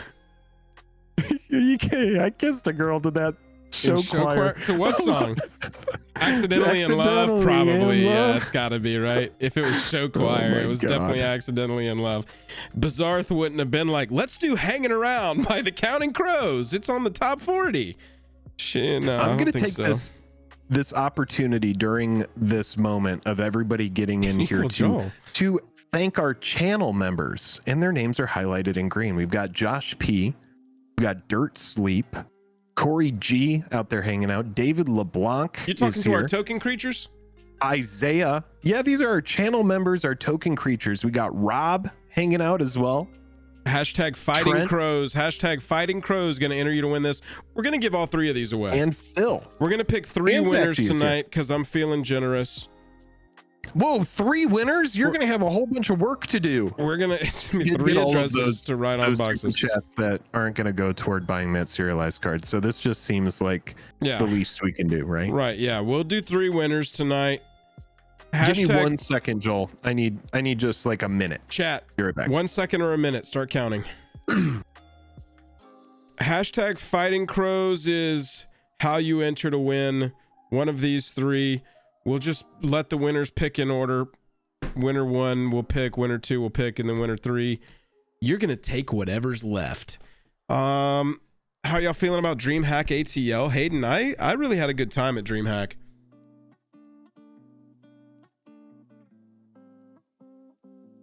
I thought DreamHack was a very fun time. It was unlike a MTG convention that I'd been to before, because it wasn't really an MTG convention, right? It was like a video game con that there was a major MTG event happening at, with some solid side events too. We posted a whole video about that experience and kind of comparing it to the other 2 cons we went to last year. Oh, nice. Hayden, I think I'm gonna go to SCG Con too. I don't think Spec is in chat tonight, or at least I haven't seen him, but I live driving distance to ATL, and Spec is a mod on the channel and he lives up there, and so we might meet up and go shoot some content. I want to do like make a whole commander deck out of con for 20 bucks kind of video, something like that. Oh, he's still on his honeymoon? I saw those pictures. He's living the life right now, bro. Yeah, early April. I've never been to an SCG ever. I get into fights with SCG grinders on the internet. Let's talk Jake, about sorry, murders. Start that again. I had muted you because there was a bang in the background. Sorry. Oh yeah, no, that's all good. We did all of that talking about serialized cards for Karlov Manor. Yeah. And we completely forgot to mention that this Saturday we're doing something unlike anything we've ever done. Oh yeah, hang on. We're doing something very new. Yeah, that's a really good point. We'll pull it up and show off the whole thing. Yeah. Yeah. Hashtag Fighting Crows. You got 10 more seconds. Oh yeah, Jake, show off your sweater. Some people saw it when you were sitting down. It's a cool sweater. What people want to my sweater? Yeah. Oh, sure. Oh yeah. Yeah, Jank. Generally, where do you live again? Don't say it in chat, but I can't remember off the top of my head. Hashtag Fighting Crows. We're rolling 1. Ah, yes. W Thrill, you are our first winner tonight. Please let me know in chat which of the ones you want. You can just say red, yellow, or blue, and I'll know what you're talking about. Red, yellow, or blue. I appreciate it. Yeah, I love this sweater. Let's go. Gold. Thrill wants the golds. Oh, where's my little notepad? I'm sure Joel already gave you the spiel, but if you aren't in the Discord, you need to reach out on Twitter or Instagram. Go to the Discord. Join the Discord. It's not that hard. Just do it. Go to the Discord. Message me. Say, hey, I'm W Thrill. I want the gold ones. This is my shipping address, and I'll get them out to you. Let's roll it again. Oh, who is this name I don't recognize? Mr. Buzzfuzz. Oh no, Buzzfuzz, you're going to be getting some I'm thinking value money of the prize. Let's roll it again. Yeah, TARDIS, my grandmother always drank Budweiser. That was her thing. Food Time won the giveaway. Let's go. Look at that. That's wild as shit. Since Food Time getting some sleeves. Food Time, you go ahead and choose Buzzfuzz. We're gonna work something out. We're gonna roll it again just so we can give all 3 of these away. XAX scratch XAX. You have also won. Food Time, you get to pick first, blue or red. Which ones do you want, my friend? The blue or the red? It is the Fighting Crows or the Constellation stuff. Food said blue. Scratch, you get red. Everybody, if you won something, message me on Discord, even our mods. Please say hey. That's my right. name is so-and-so. I won the so-and-sos. This is my continental U.S. shipping address, and we will get those out to you. Sorry, we don't ship to Canada, rights and and shipping and fine. Okay, perfect. Joel, I love that you gave all those away. That's awesome. That's cool. We've got one more copy of each, by the way, if you want any of the three. They sent us 2 of each. That's funny. I just have so many gosh darn dragon shields around my house that I don't even know what to do with. It's like, take them here, take them away, here. Take them away, take them. I'm just gonna give some to Travis the next time I go to one of his draft things. I'm just gonna be like, here are 10 dragon shields. Yeah, here you go. Have fun. So we were just talking a lot about this, and I think because we're kind of in this transition of getting through our sponsor segment, we should talk about this. Yes. And we do need to track down this link because we have joined in with the affiliate program over at Whatnot. We have now partnered with Whatnot. We've done it. You've seen the other MTG creators do it. Now we're doing it. We've partnered with Whatnot. We're doing it. We're doing it as well. And in celebration of this, Whatnot sent us a box of Murders at Karlov Manor, and we're giving away the whole thing. But what we're going to do is on Saturday, we're going to do a stream at 6:30, and we are going to give 12 packs of this away, the entire box. 7:30 Pacific. Or 6:30 Pacific. 6:30 Pacific. And we're going to give away the whole box. 12 packs are going to go out, and we're going to figure it out. We're doing a test stream on Thursday, but we also have a link. So if you have not signed up at Whatnot, I just dropped it in chat. We're going to give you a free $15 if you sign up using our link. And when you spend that $15, it's going to help us out as a channel as well. So if you've never signed up at Whatnot and you want to go over there and poke around, you've got a $15 right there if you click that link and sign up if you've never signed up before. Yeah, Chad. If so you have it's signed just up, going to be obviously it won't work. But right. If it's a new account, new email, whatever, it's just going to be $15 you can spend. We don't take things like this lightly. I hope y'all know that we don't. We've only ever taken on partners that already are basically strategically aligned with us to begin with.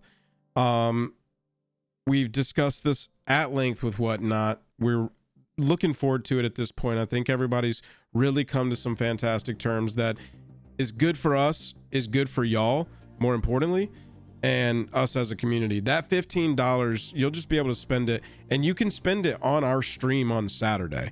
We're gonna try to figure out something at $15 that people can buy. We're gonna have some cool stuff. We got some different ideas. Yeah, we can't really talk about it right now just because I don't want to commit us to anything because we've got a lot of shit up in the air for this, but we're trying to sell some fun things too, some like custom made limited edition stuff that's not just cards, and make it kind of an experience. You know how we like to do it. Foil Quest is not just opening packs for us, and so we're going to try and recreate a little bit of a Foil Quest experience over at Whatnot. Right.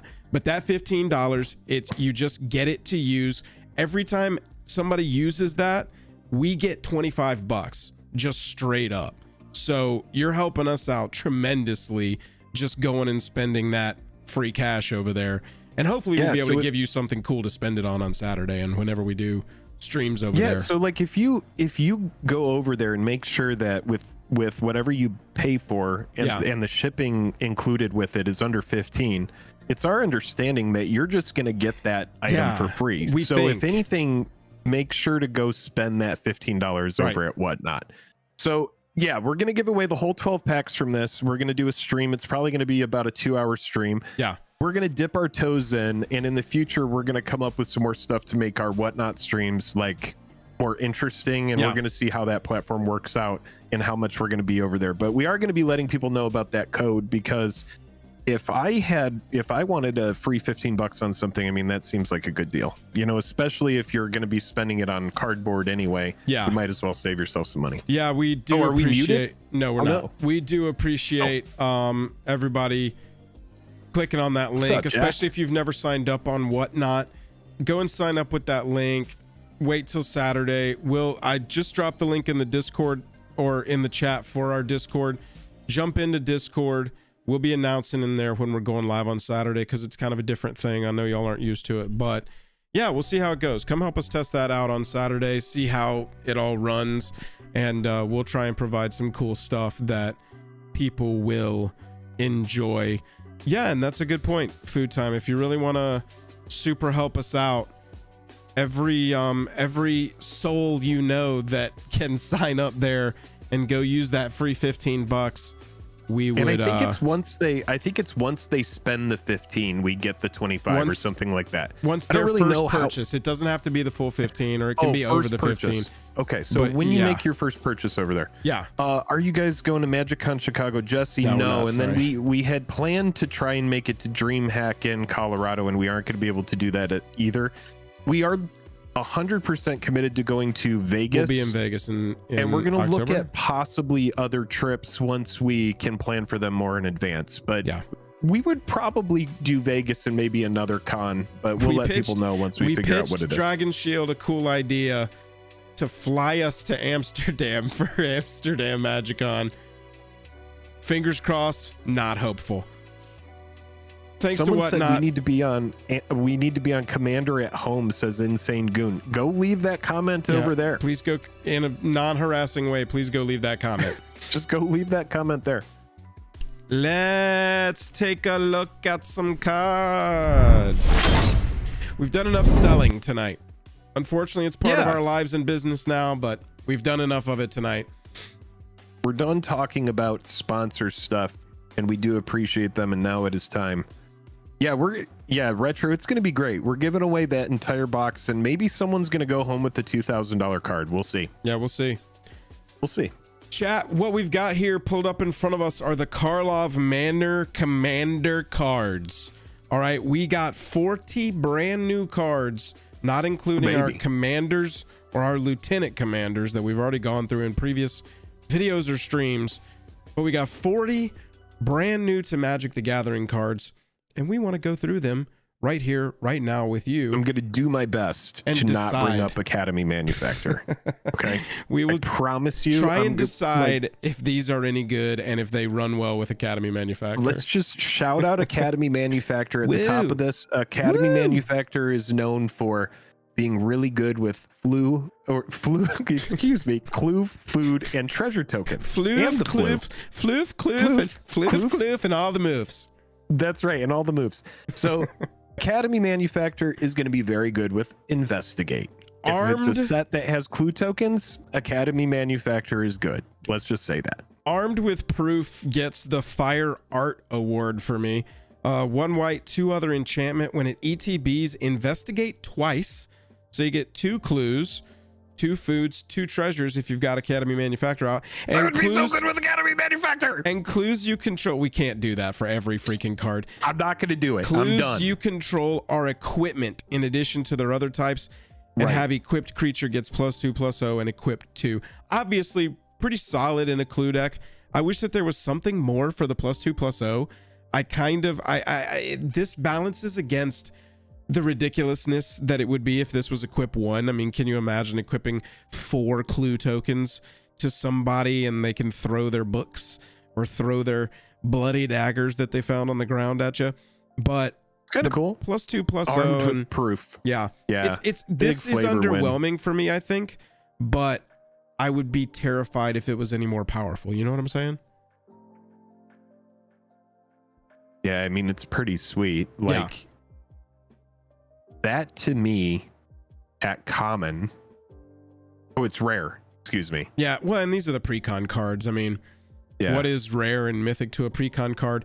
Sure. I think solid, obviously. It seems narrow. Pretty good. Being able to, because you can still sack the clue, right? If I equip it to a creature. Right.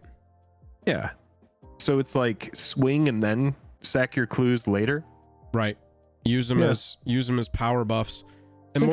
Immortal Obligations and instant speed. 1 white, 1 other. Return target creature from an opponent's graveyard to the battlefield under their control with a duty counter on it. Yeah, he's a duty. Look at you. Wow. For as long as that creature has a counter on it. You're getting your dad jokes going. For as long as that creature has a counter on it, it is goaded and can attack you or a permanent you control and can block creatures you control. I like this. Is interesting. EOT. Return Jake's huge thing to his battlefield.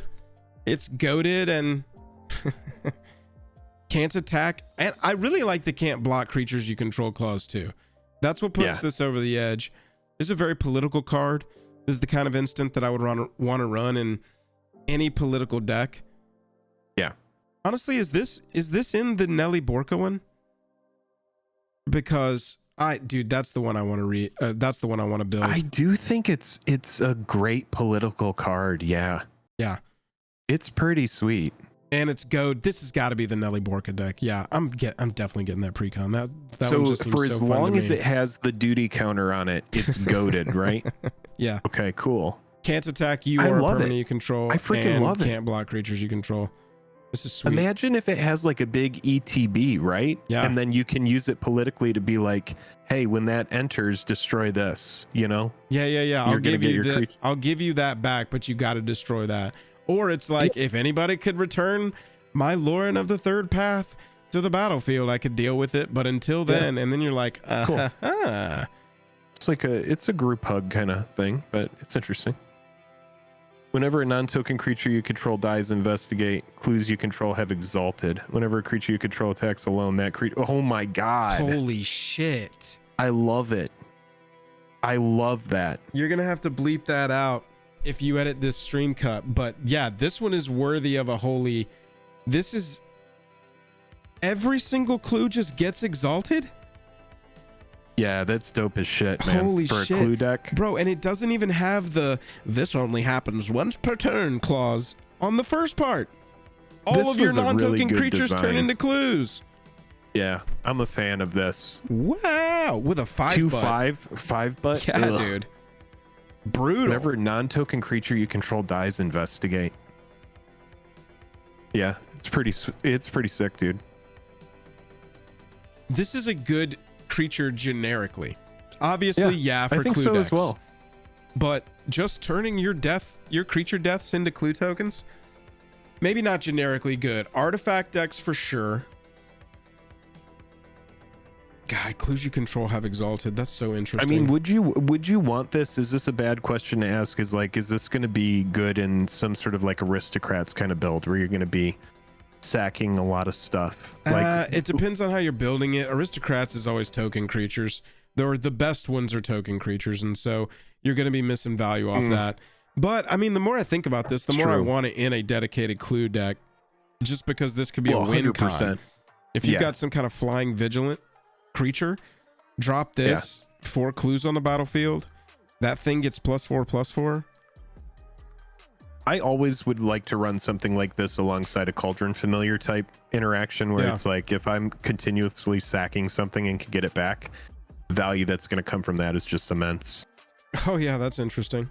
It makes me want to, because I know that oh no, these aren't going to be on Arena because they're only in the Commander decks. Yeah, so unfortunately these don't make it onto Arena. Otherworldly Escort. 1 white, 3 other for a 4/3 flash. I Human flamed detective. this card in my review of this deck in this video. When Otherworldly Escort dies, if it's not a spirit, return it to the battlefield under its owner's control with 4 charge counters on it. It's a Spirit Detective. And then for 1 white and 1 other, you could tap it, remove a charge counter from Otherworldly Escort, and destroy target creature that dealt damage to you this turn. So, This I card, mean, it's fine. This card is not fine. This card is awful. This card is terrible. First off, it has to die. Yeah. Secondly, That's true. you're only going to get to do this thing 4 times. Thirdly, the creature has to have dealt damage to you. No mercy, It is kind just of like kills it. It's kind of like an assassin, right? It's like a royal assassin in white in a weird way, but it has to die. It does have flash, so you can like flash it in easily to kill it. But I do see what you're saying. That's my favorite analysis of creatures is, dude, you can flash this in and it dies so fast. No, but listen, you flash it in as a blocker. It does have 4 power that you can throw at something to kill something. Then you get it back as a spirit immediately, ready to use this weird kind of ability. It's kind of like a no mercy in a way that you can use 4 times. Wow. I think it's fine. I'm not going to say it's completely shit, but I do think it's just fine. This one I love. 3 mana, 1 white, 2 other enchant creature. Enchanted creature has indestructible and is goated. And then if you just need to get rid of it, so that by the time... Thank God they put that exile on it, right? Exactly, man. Well, you've got to have some way out of this, because basically you're just like, I'm going to, in particular, make that thing absolutely eat my other 2 opponents. And then as soon as they're out of the game, I'll just pay 2 more. You're exiled down the line. And now it's not a threat anymore. Yeah. I love it. I love this kind of card, man. It's like this is fun. It's like it's another card that's kind of weird and political. Yeah, exactly. Well, that Nelly deck, man, I'm telling you, the more I dug into that deck, I did not understand it at first. But the more I dug into it, the more I was like, bro, I got to play this. It looks so fun. Serene Sleuth. ETBs to investigate, little bear action here. ETB, investigate, beginning a combat on your turn, investigate for each goated creature you control. Then each creature you control is no longer goated. Oh. Little anti-goad tech. They have been printing a lot of Can goad you believe cards. that this is where a bear has gone? Unbelievable. This one is also kind of meh to me. This feels like it's a weird design space, Commander, because you want balance for your powerful mechanics, right? I mean, sideboards of perpetual, that's always been a part of MTG, except for Commander. But because you don't have a sideboard in Commander, I mean, what are you going to do? Be like, oh, there's a ton of goat in my meta? And just run this on the off chance that in one of your 100 draws you pull, in one of your 99 draws you pull this? It just shows how bad a player I am that I'm fine with like a bear that comes in and investigates. I mean, if you need creature I mean, if you need artifact I would tokens, probably just run Thraben Inspector, to be honest, right? Like, why would I not run that? If you've got a deck where you're justifiably running Thraben Inspector, you should probably consider this, because that means that you need those artifact tokens so badly that you're willing to pay 1 to get a creature body and 1 of those clue tokens. Whether it's because you want artifacts or whether it's because you want clues or whatever the hell, or just tokens. Buzz Fuzz, I may not play it, but I definitely think about it. Trouble in Pairs. Well, we know about this card. It's freaking amazing. Probably one of the best cards that we got from this. You can see the price kind of reflects that right now. If an opponent would begin an extra turn, that player skips that turn instead. Cool. That's just extra text. That's actually good. But whenever an opponent attacks you with 2 or more creatures, draws their second card each turn, or casts their second spell each turn, you draw a card. This one and this one you can pretty much count on. It's stupid. This one you can pretty much count on happening for every opponent, every turn around the table. This probably, what would you say, Jake? Like 1 out of 3 when it's going around the table. That's gonna happen. 2/3 of the time. That shit's gonna happen as your opponents are taking their turns. The thing at the bottom will definitely happen all the time. Oh my god. The draw their second card each turn, that shit's gonna be happening all over the place as well. Yeah. I have to imagine that this card is... And attacks you with 2 or more creatures. I mean, like, dude, this card is stupid. It has just insane upside. Trouble in Pairs and Smothering Tithe. You could get milled by it. It's not a May. I think this could cause you to get milled. If you don't play this card correctly, I think this can very feasibly mill you out in a game. Buzz had a good idea. Buzz, this is a really good one. This could be our promotional card that we hand out. Trouble in Pairs. It's just me and you. Buzz, that might happen. We'll call it Fighting Like Crows. True Identity. True Identity. Whenever True Identity or another permanent you control is turn phase. Moving on. Unexplained Absence. God. For each player, exile up to 1 target non-land permanent that player controls. For each permanent exiled this way, controller cloaks the top card of their library. To cloak a card, put it on. It's fine. We don't care about the rest of that. It's okay. We like the first line here. For each player, exile up to one target non-land permanent that player controls. And that's just gone. This is an instant. This is not true. This is that not is a journey to good. nowhere. This is not an Oblivion Ring. It's just an instant speed. Instant speed. Exile up to one target non-land permanent that player controls. And then the rest of it, we've seen the other shit. Player. We've seen this other shit before. This it's like manifest. This is essentially like a manifest kind of thing. We've seen where it's like a reality shift. It's like Exactly. we're gonna play reality shift. Obviously, dude, we're playing reality shift. We This don't card care is if it gets sick. manifested. Yeah, This card is sick. This card It is really dope, good, dude.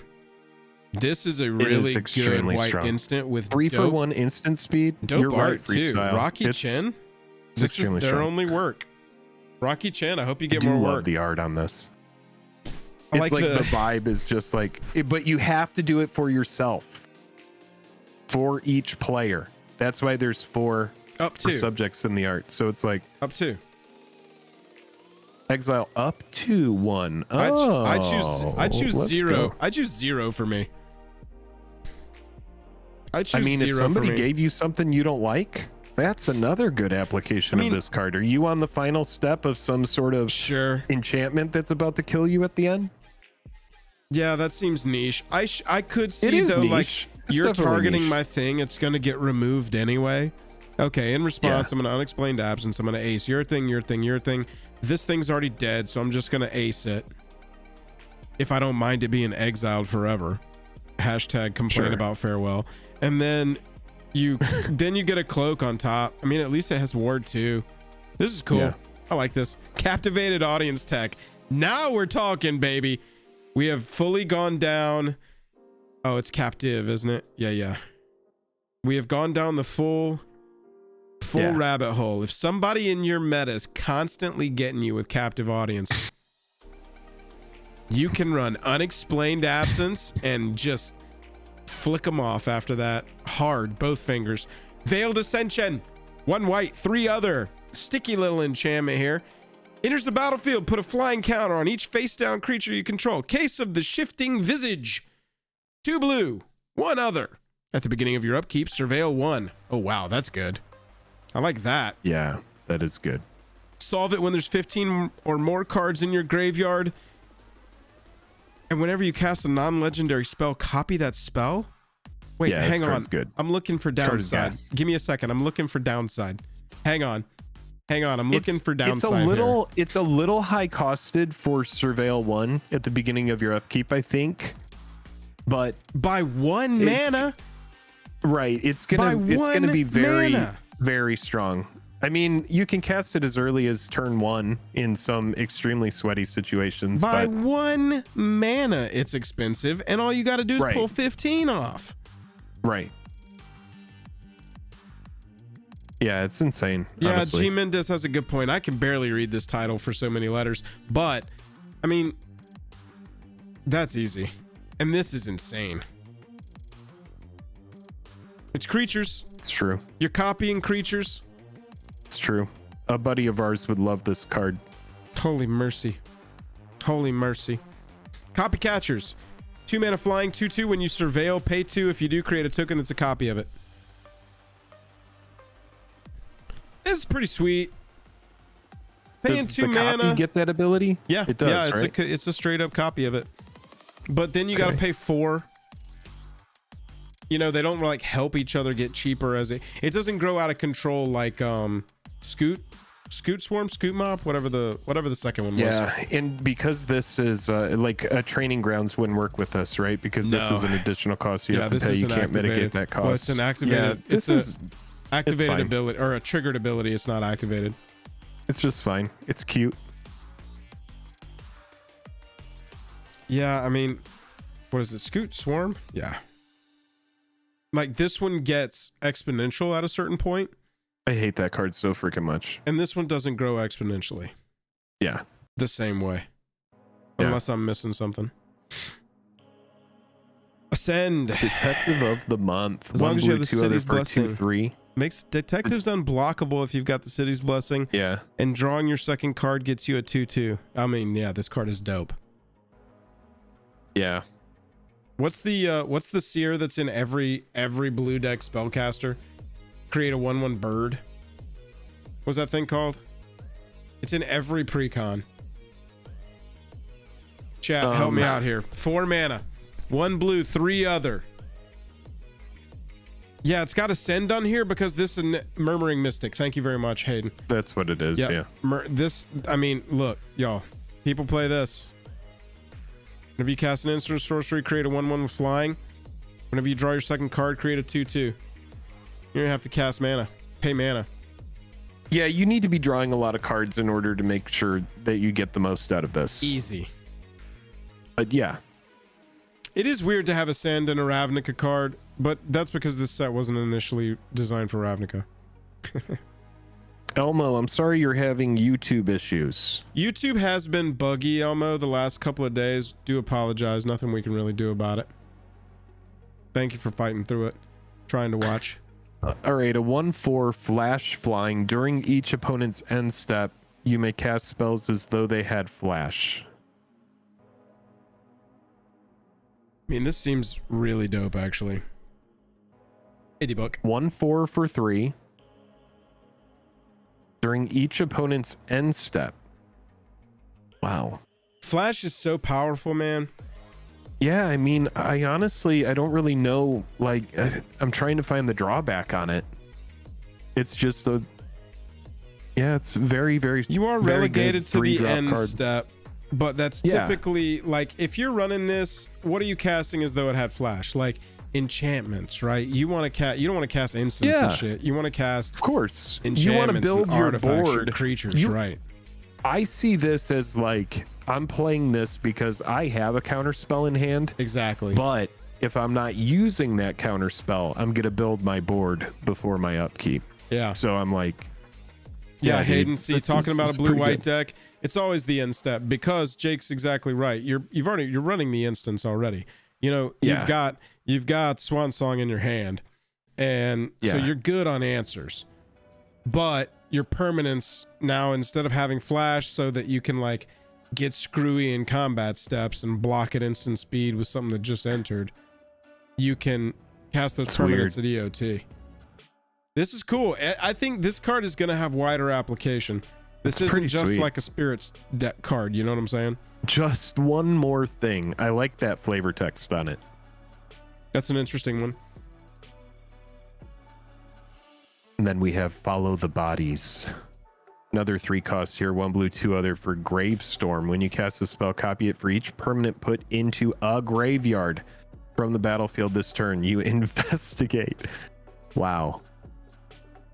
What the shit? Is that real?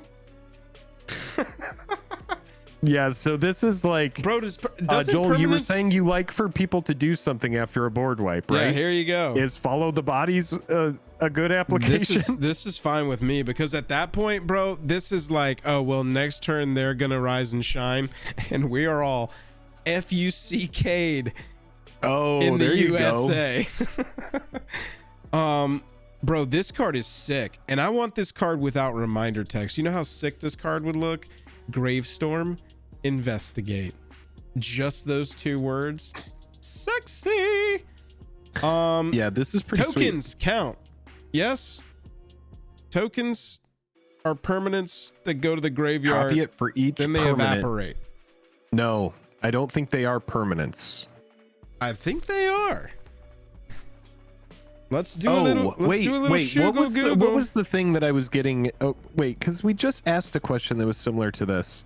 No, their tokens are absolutely permanents, but it was something like. Oh, they do count. They exist in the graveyard for a brief moment and then cease to exist. What was I thinking of? Wow! Didn't we have a question? Wait a minute, Joel. There was something that because we had a question about. Oh, it was when we did the Ixalan thing. Never mind. I can't remember it. It doesn't matter, and I don't want to stall up the stream. Follow the Body seems really cool. Yeah. Ah! It already exists. The Extendo has Cards being the Gravestorm keyword. and says investigate. It might have been that. Oh yeah, because Descend does not count for That's like what it treasure was. tokens and stuff. That's right. That is what it was. T-Wolf. Yeah. Let's go. Descend. Yes, baby.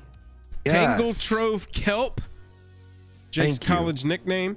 God, I freaking love chat sometimes. Chat has me fucking When do you not? jacked. When do you not was like great. chat? This was not my name in college. 7 mana 6/6 Clue Plant Yeah. with a ward of 2 at the beginning of Okay. each combat. All right. Other clues you what? At the beginning of each combat, that's yours and theirs. Other clues you control become 6/6 plant creatures, in addition to their other types. No, they don't.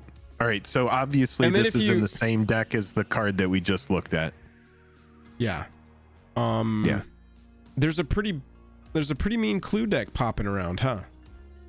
I'm honestly a little bit intrigued on the clue deck. I'm kind of like into it, and I've been itching for a deck to put Academy Manufacturer in. You could go get you a definitely not a merfolk fish detective, bro. I'll play Nelly Borka. Oh, Morska. Mm-hmm. Oh my goodness. 6/6 clues. honestly, Well, that all deck of them seems having like a exalted fun, doesn't weird matter. Way to go. It's like, what if we animate the clues? Yeah, I don't. It's weird, man. I'm fine with it. Yeah. Watcher of Hours, 6 mana, 6/6 flying ward 3. And look, I was talking about ward the other day. Y'all need to analyze ward better. People are under analyzing ward. And I'll was admit, good. we've been guilty of it. I've downplayed ward before. But think about what this does. A 2 mana removal spell turns into a 5 mana removal spell. That rate is ridiculously bad. Path to Exile now costs 4. 4 mana to cast. You're not going to stop them from pathing your Watcher of Hours with a ward of 3. But you're going to make them go off mana rate so hard. They're going to have to make a hard decision. Am I putting 4 mana toward removing this Watcher today? Or am I just going to let it roll and they'll get whatever the Watcher of Hours thing, and I'll share it, I'll save my path? Do you care enough about playing this, though? I don't care about this card. Whenever you remove a time counter from I it, do either. it surveils, and you can suspend it for 2. Fine. I mean, honestly, I think I care about this card more than I let on, because this is intriguing for like Myrona. If it wasn't themed Phyrexian Invasion and like specifically held to that standard and just kind of a done deck at this point, Yeah. this is the kind of card, if I was optimizing it, so to speak, this is the kind of card I would want, because it's at least going to be 6 surveils, which 6 surveils in a graveyard deck, not super easy to achieve and very valuable to your overall play. But and then you just get a 6/6 beater or like a 6/6 blocker, right? That's why this probably ends up getting cut, because Even at the though end of the it's a day, Sphinx? it's just like, yeah, I mean, you got a 6/6 Sphinx. It doesn't even have trample. It's got like, it's a very muscly Sphinx. Oh yeah, the best ones are. Yeah. Let's talk Laney, about Laney, exactly. Yeah. That's what I'm talking about. Pay 2 to surveil 6. Works for Moldrotha. Booyah. Yeah, I mean that's fair. That's fair. Here, I love when we get to a card that you have to do and it's got a weird word on it. Enjoy. Have a good day. Caramel Serenade. Caramel Chanel. Caramel Serenade. Chanel Caramel Serenade. Chanel. 2 black, It's 4 other for Serenade. Sorcery. Serenade by free. Chanel. Then return. Okay, so we're going to surveil 3 at sorcery speed for 6. Then we're going to return a creature card from your graveyard to the battlefield with a finality counter on it. Exile this card with 3 time counters on it. Oh, And it has to spend 3. interesting. You'll probably get to cast this twice, maybe 3 Yeah. times if you suspend it early. It's interesting. I like Can do it early. Rebound. I like it in graveyard shenanigans, obviously. Yeah, rebounded spells are pretty sweet. Yeah. Even if this is a slow rebound here, you don't really want to be hard casting this for 6 in a perfect world. You want to toss your 3 extra mana on some random turn to suspend it and then work toward it. The thing that kind of is off-putting about this, speaking as a frequent graveyard player, is that people can see it coming. And I really prefer turns where I can like drop Jin Gitaxias, reanimate Jin Gitaxias, move along, not have some crazy threat sit there multiple times. So you just got to kind of time this up well, which sucks. But all things being equal, if you hard cast, the fact that you can just get something big back and then it's going to sit there, and this card is counting down again. Right. Yeah. If your graveyard's getting left alone, this could be pretty dope. If it's a long, this is very battle cruisery. This is like once you've cast it, unless I'm reading this wrong, it's just going to come back over and over again, correct? Right. That's exactly right. Yeah. Okay. Serenade by Chanel. Yeah. We've already reviewed this card. What is this doing here? We looked at this early on in the reveals. I think this was like 2 weeks ago. But yeah, 7 mana, 3/8, flying lifelinker. You can play lands and cast spells from among cards you've surveilled. You pay life equal to the mana value rather than cost. I mean, solid in a surveil deck. Niche, but good. We also reviewed Foreboding Steamboat already. We love this. It ETBs. Each player chooses 2 non-token, non-vehicles, exiles them under the Steamboat, and when it attacks, you put a card exiled with it into its owner's graveyard, and if you do, investigate. Got a little crew of 2. Crew of 2 on a 5/7, very strong, because all this thing has to do is attack. So attack somebody that doesn't have enough power to kill your 7-butt, and you're going to be exiling those creatures that would be temporary. You're going to make that a permanent thing. Well, you're going to put it into their owner's graveyard, but still, yeah, I like the card. It's something that kind of reminds me a little bit of like a barter and blood in a way. It's interesting. That's so funny. Natty, I was in that show in college. I've got a theater degree if you weren't aware.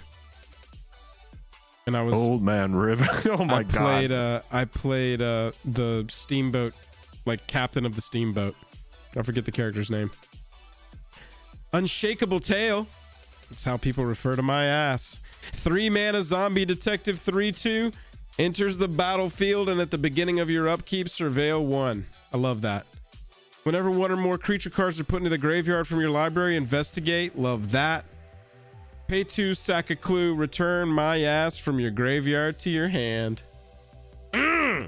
Imagine being like so into your job that even death can't get you to stop doing it. Seriously, this have you guy seen was like, this I'm man? a detective, and then I'm not even death will stop me. Yeah, it's kind of cool. This one has a lot of not a lot. This one has application outside of the obvious niche that it is built for. I really think some of these cards are going to find homes. I think clues are very good. I know that people think they're dirtily and it takes time to activate them, sure. But when you really think about it, it's so much velocity stapled onto clues. One of my favorite decks ever was a blue-green clue deck that I built during Shadows over Innistrad. And that limited deck was absolutely insane. It had like a couple graph moles and like all the things that you needed to really like make clues work. And when you have clues really rolling, I mean, it's a very strong, I guess, archetype, I guess you could call it. A lot of clue support here.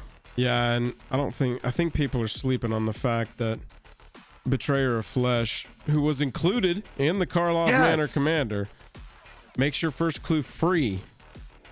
Each turn, homies. Each turn means my turn, Jake's turn. Opponent 3 and opponent 4 turn.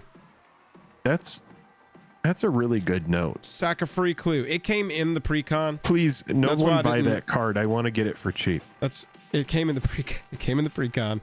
Stop it. Stop telling people. I want to get it for cheap. With the clue. Bolt Bender. Look, we're gonna do this one real fast. It's a morph creature. You pay it. You pay 3. It's a 2/2 with ward 2. Flip it up for a red another. When it's turn face up, you can choose new targets for any number of spells and abilities. Good. It's a good ability. Okay. If it's the only creature in your deck that goes face down, face up, you're gonna have a bad time, but strong creature. It's like a bolt bend. What did they call it again? Bolt Bender. Oh, okay. Got it. Havoc Eater. Check this one out. You do it. All right, so this is the creature that's at the Havoc Festival that brought the big appetite. 2 red, 5 other for a 3/3 flying elemental. When Havoc Eater enters the battlefield, for each opponent, goad up to 1 target creature that opponent controls. Put X/1/1 counters on Havoc Eater, where X is the total power of creatures goaded this way. No haste. What no the trample. absolute shit? This card is awful. Oh my god.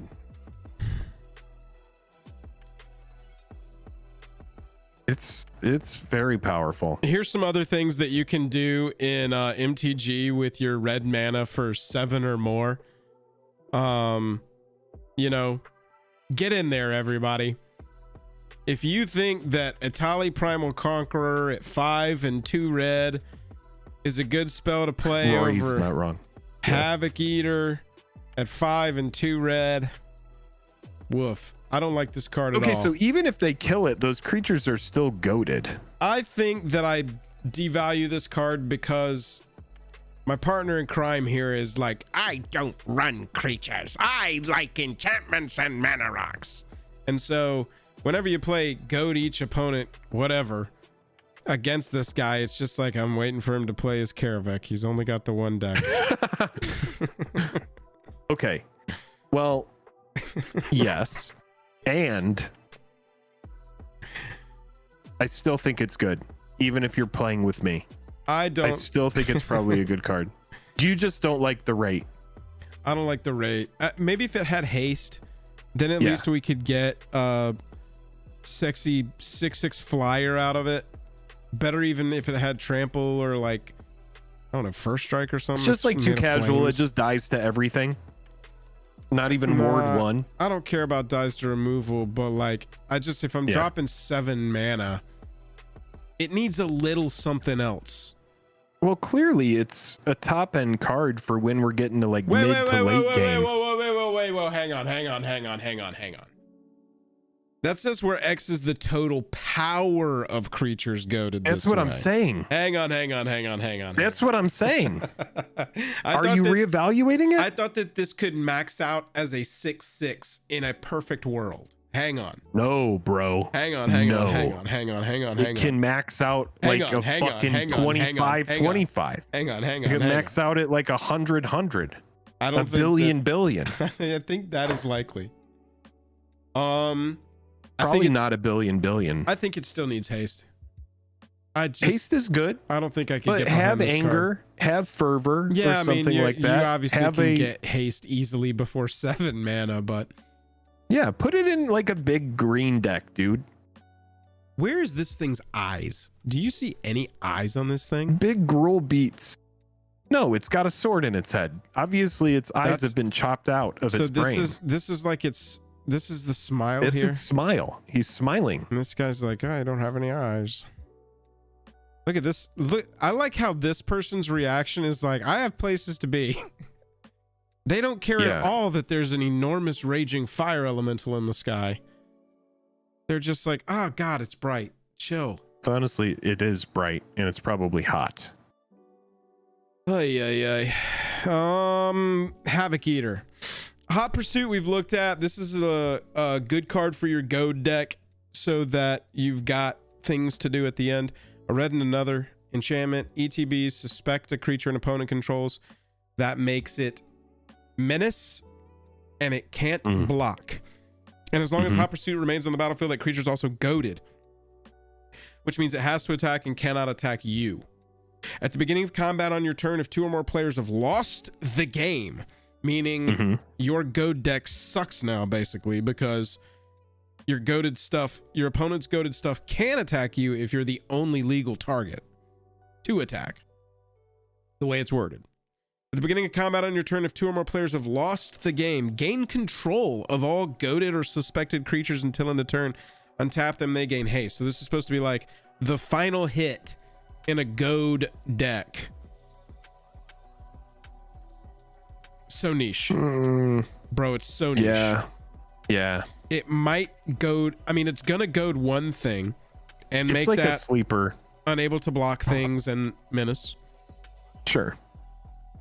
I just don't think it's where we want to be. I don't love it. Unless you're in a goad deck, in which case you gotta get that card. Then we have Mob Verdict. 2 red, 2 other sorcery, Secret Council. Each player secretly votes for another player. Then those votes are revealed. For each vote an opponent received, Mob Verdict deals 2 damage to that player and each creature that player controls. For each vote you received, draw a card. Pass. Shock? Come on, bro. Make Pass. it 4. Make it a player choice. secretly votes for another player. No, I'm not into this. God, I mean, you would need 2 of your opponents. Basically, you would need to convince 2 of your opponents to vote for the same person as you. And then it deals 6 to them and 6 to each creature they control for 4 mana. Yeah.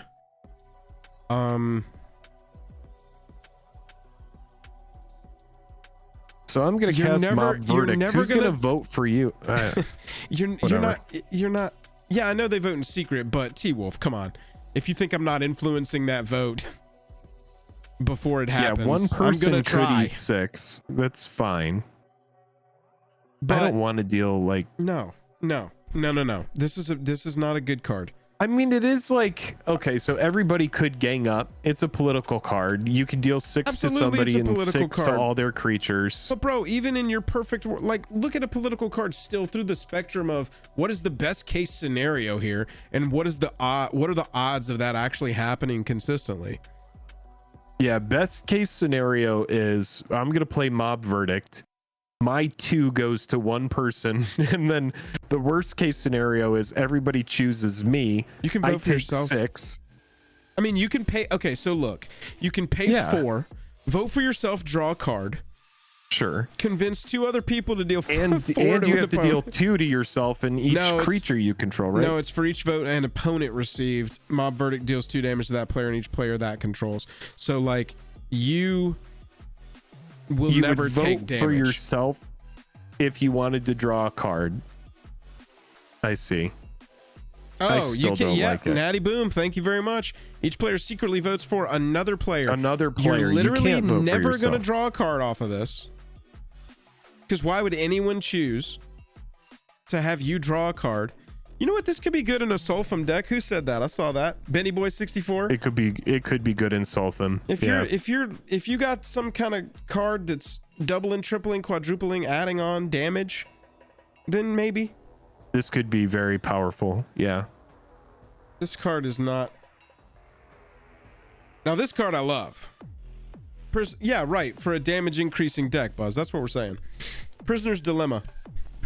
Each opponent secretly chooses Silence or Snitch. Then the choices are revealed. If each opponent chose Silence, Prisoner's Dilemma deals 4 damage to each of them. If each opponent chose Snitch, Prisoner's Dilemma deals 8 damage to each of them.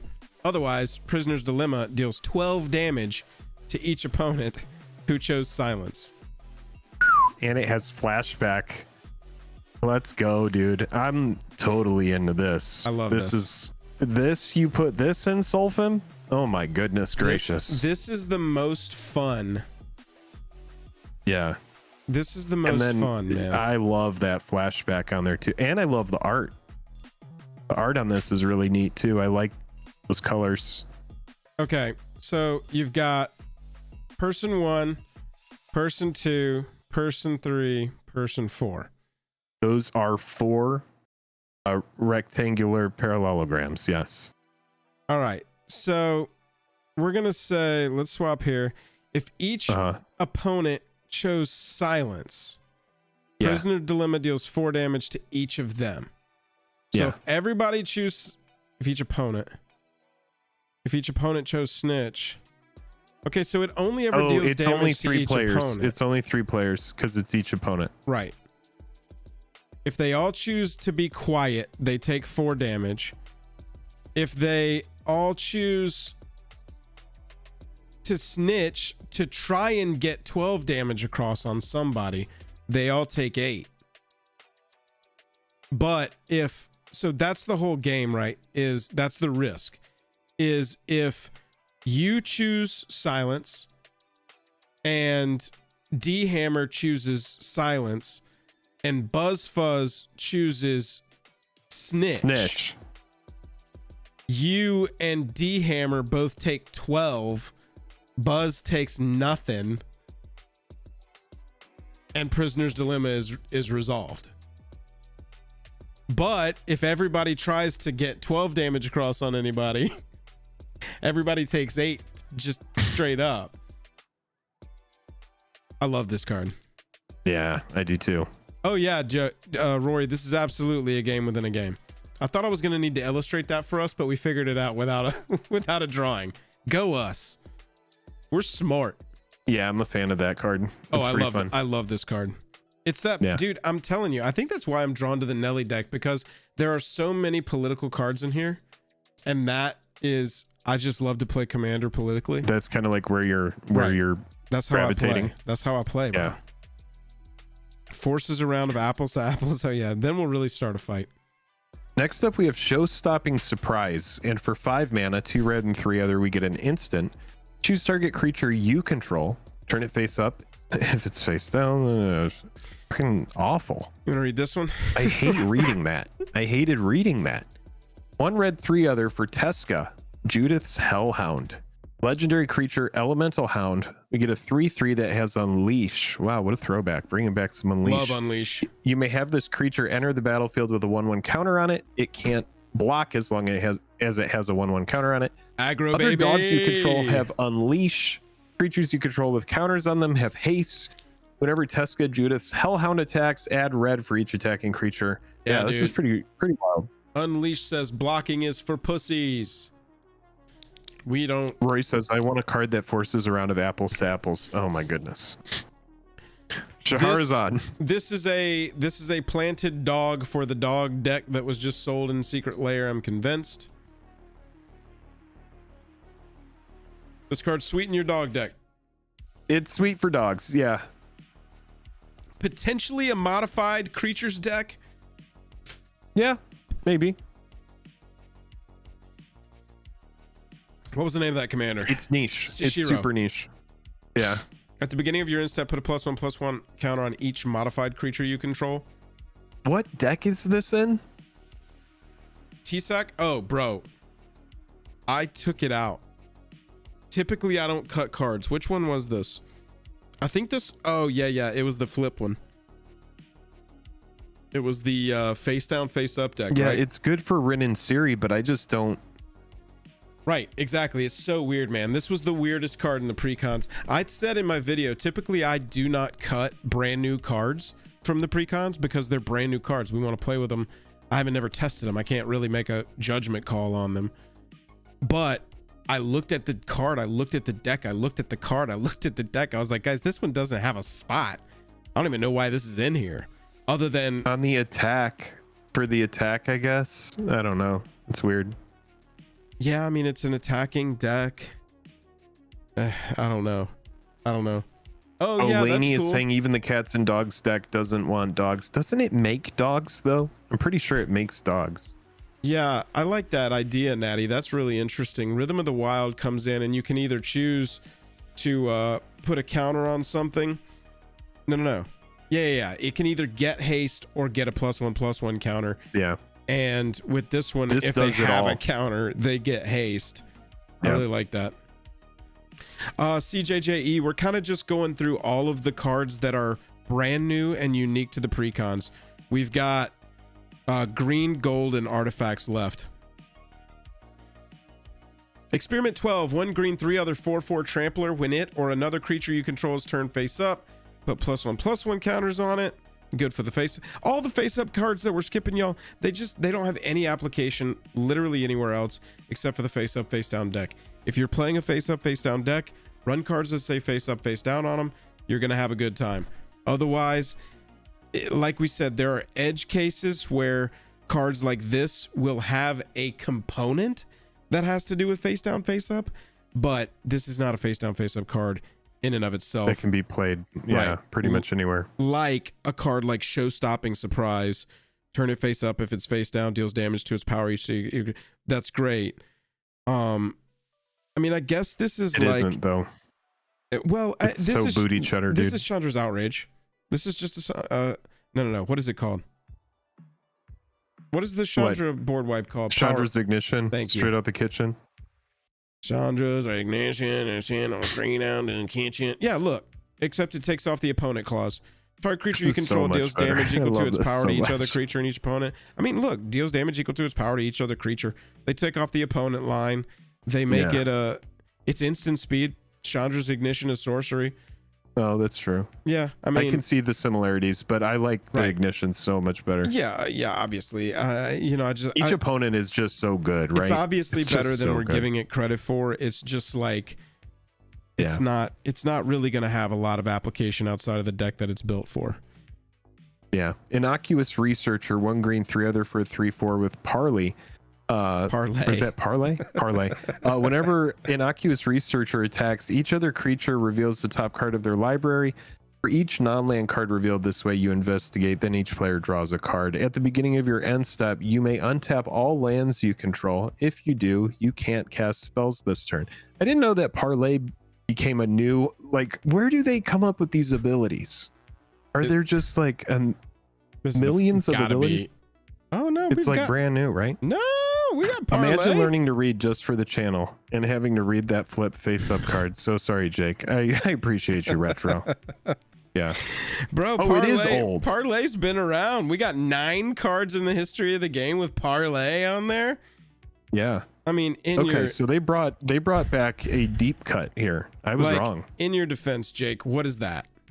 That's Barley. Oh, right, exactly. Obviously. Exactly. And what is this keyword? Parley. That's Parley. And which is kind of like parsley. And that's this Barley. And this cereal, a member of the grass family with edible grains, this is Barley. Barley. And this is Parley. Yeah, that's right. Which is kind of like parsley. So it's whenever it attacks. Yeah. The beginning of combat on each turn. Each player reveals the top card of his library. Okay, so Parlay is just like, oh, reveal the top card of your library. That's the I was looking for the like consistency here. I was very confused. It has to do with revealing the top card of your library. It's like Clash. Whenever it attacks, each player clashes, or each player reveals the top. You investigate, then they draw those. Beginning of your end step, untap all lands. If you do, you can't cast spells until your next turn. Why would you want to untap your lands but not be able to cast spells? Activate abilities, I guess? Oh, yeah. Duh. Because this is got to be the morph deck, right? Because you would still be able to morph your creatures or disguise your creatures. I would say it's the morph deck if it's got a centaur detective on it. That thing has obviously been morphed. Whenever you draw your second card each turn, you can put a land card from your hand onto the battlefield tapped. That seems sweet. Yeah, that's pretty good. Oh, it's clues. This is the clue deck. Got it. Oh, well, you investigate. I'm a moron. It's getting late over here, chat. You investigate. Yep, clue deck. It would also work well in the flip deck because you'd have mana to activate your flip things. Yep. On the Trail seems good. It seems pretty good. Draw your second there's card. The pre-order price being around $4. Yep. It kind of checks out. Right. Pretty good. Oh, and Seedborn is in the deck? Okay, cool. I don't know. Print Lifter Ooze, I 1 love green, this 1 art other. So much. I don't know why I love this art. So cute. This is a pretty strong bear too. Oh yeah. Death Touch. Whenever it or another creature you control is turned face up, create a 0/0 green ooze creature token with trample. Ooze enters the battlefield with X/1/1 counters on it, where X is the number of other creatures you control. And it has Disguise for 1 green and 3 other. Good in morph. Yeah, good in morph. Again, it's just so weird to analyze these cards in other decks because I'm like, okay, if you got a lot of creature tokens on the battlefield, you could play this face down, and it does get the ward too, but still people are just going to be like, all right, that's the Print Lifter Ooze. If they play with you at any speed. That's the issue with morph. If if you put it in something that isn't a all morph deck, Yeah. you're gonna telegraph the card. Yeah. Counter target spell. You may cast a creature, instant, sorcery, or planeswalker spell from your graveyard with mana value less than or equal to that spell's mana value without paying its mana cost. Oh, we talked about this card. This card is fine. Yeah, this card is fine. 5 mana It's is a still fine rate. fairly restrictive. Yep. Holding up 5. You know, it's good that you get this back, but you're not able to control it. It's tough. You know, you have to hold open 5. You got to have something in your graveyard you want to cast, and then you got to wait for a counter spell to counter that's the right. Yeah, dude, it's like, it's a little too much. I'm telling you, man, it's like this card. It's like this card. You got to jump through 6 stupid hoops, and then it runs out of, and then it can run out of charges. Yeah. Right? Yeah. So stupid to me. Knowledge is power. Jake, Love the art on this. This was your senior photo, right? You have really weird memory for the past. They were like, quick, make it not Capenna. Here's an Azorius Owl. Creatures you control get +X/+X, where X is the number of cards you've drawn this turn. I think this card is pretty sweet. I think that this could be a I mean, wow. And it just Why does happens. it not say until end of turn? I mean, it's number of cards you've drawn this turn. It basically does. Yeah, you're right. You're right. I like that it scales across your turn. Like, you know, everything gets +1/+1 after your first draw. You've already got that, right? And then every other card you got that you're drawing past that. It's pretty sweet, dude. Yeah, I think this is a pretty sweet little casual enchantment. 5 mana is rough, but 5 mana is a little bit much, but it's still kind of cool. Take the bait. Is that how that's pronounced, or is that Bayat? I think it's Take the Bayat. Take the Bayat. 1 white, 1 red, and 2 other for an instant. Cast a spell only during an opponent's turn and only during combat. Prevent all combat damage that would be dealt to you and planeswalkers you control this turn. Untap all attacking creatures and goad them. After this phase, there's an additional combat phase. Big old goad spell here. It's like no, it's not that. What is it? Oh, Palm. It's like one of my favorite cards of all time, but made for Commander. Yeah, bro. This card is good. This card is a sideboard card for like modern decks. I love this card. It looks like it's actually in the deck, which makes sense. Oh, and Pioneer. Yeah. But it's like, yeah, it's like a better version of that. Mm-hmm. For Commander. I love that. Cast only during an opponent's turn. Yeah. I mean, bro, this is okay. All right. I swing out at Jake. Jake, you got 51 ones coming at you. What you do?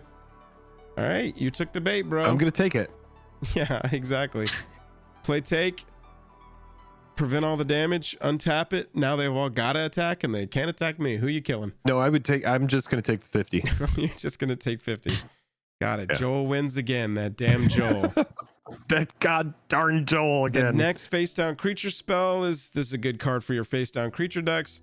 And then you got Ransom Note. I cut this card out of every Precon upgrade just because it does a little bit of all of the things, but it only does it one time.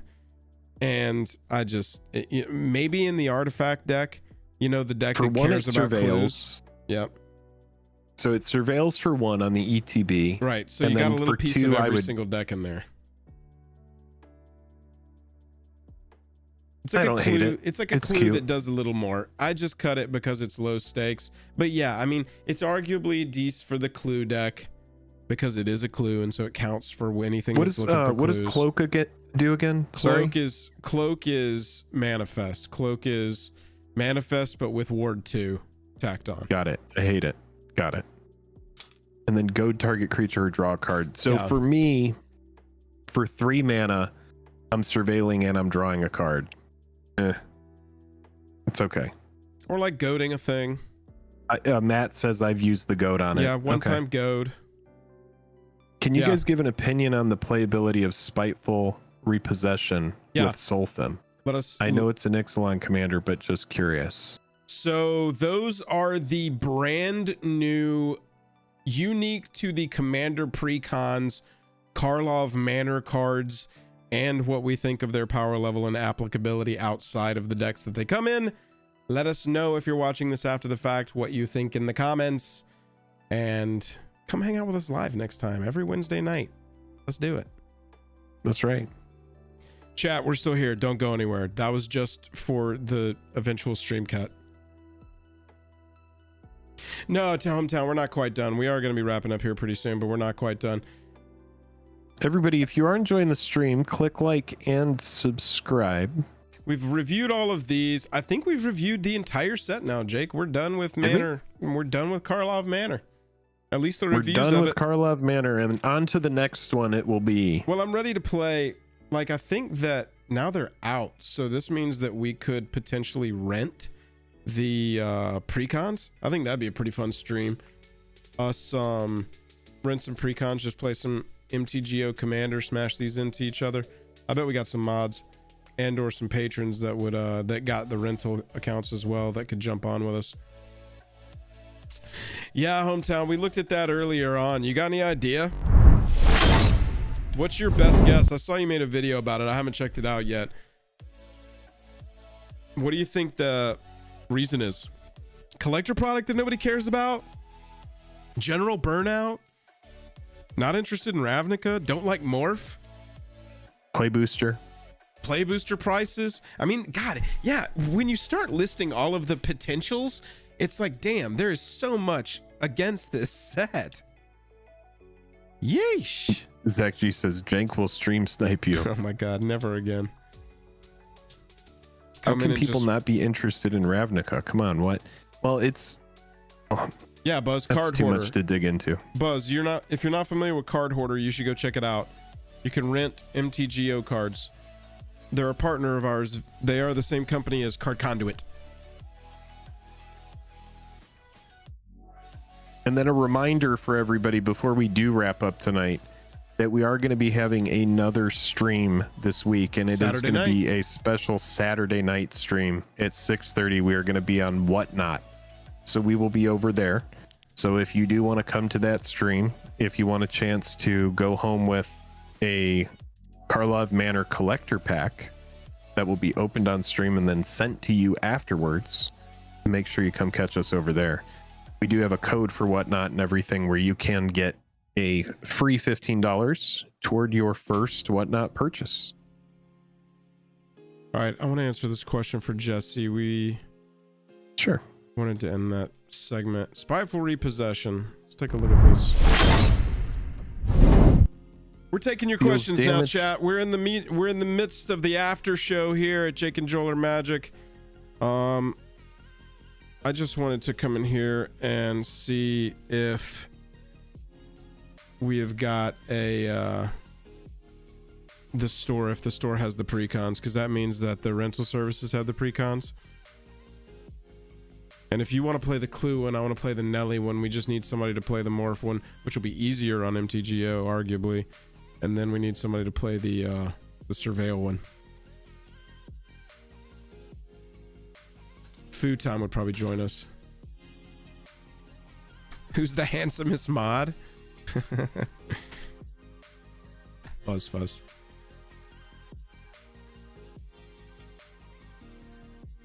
Oh yeah, we got him. Deep Clue C, Deadly Disguise, Blame Game, and Revenant Recon. Boom. Share we go. Spiteful Repossession deals damage to each opponent who controls more lands than you, equal to the difference. So if I control 5, they control 7, they take 2. Then create a number of treasure tokens equal to the damage dealt this way. And you're asking if it interacts with Sulfim like it should? Yeah. If a source you control, which this is a source you control, it's a sorcery source that you control, would deal non-combat damage, it's just dealing damage to each opponent who controls more lands to you equal to the difference. Or a permanent opponent controls, this is just to a player, right? Yep, each opponent. It deals double that damage to that player or permanent instead. Yeah, so Sulfim would double whatever's hitting. Mark, they married those two products together. So the Play Booster box is actually a hybrid of a set box and a draft box. Yes. The Spiteful Repossession, if you are playing it in Solfim, if you're in red, I imagine you have a lot of mana rocks. So yeah, if your opponents are ramping, if they are typically going to have a lot more mana than you, and if you're playing fast mana and not depending on lands, then I could see you getting a lot out of this. But at sorcery speed and costing 5, you want to make sure that you're putting it in the right deck. Yeah, this is a card that I don't really like that much. Yeah, I'm not super high on it either. I would, if I am running all fast mana and stuff, then maybe there's a case for it. Honestly, I'd rather just run this. This is going to pump that same amount of mana in. You're going to deal 4 damage. You could get tons of treasures. Yeah, Jess, you can get tons of treasures off the other. And if you have an Academy Manufactor. But I mean, Jake's right. I mean, at 5 in red, maybe there's a green deck that ran way out ahead of you and they're at like 8 or 9, so you could get 4 off of that, 4 treasures. Yeah. But and in then you general, you're probably going to get like 1 to 2 damage to each opponent. It's just, yeah, I'm kind of low on it. Sack all your lands. There we go. Yeah, hell yeah.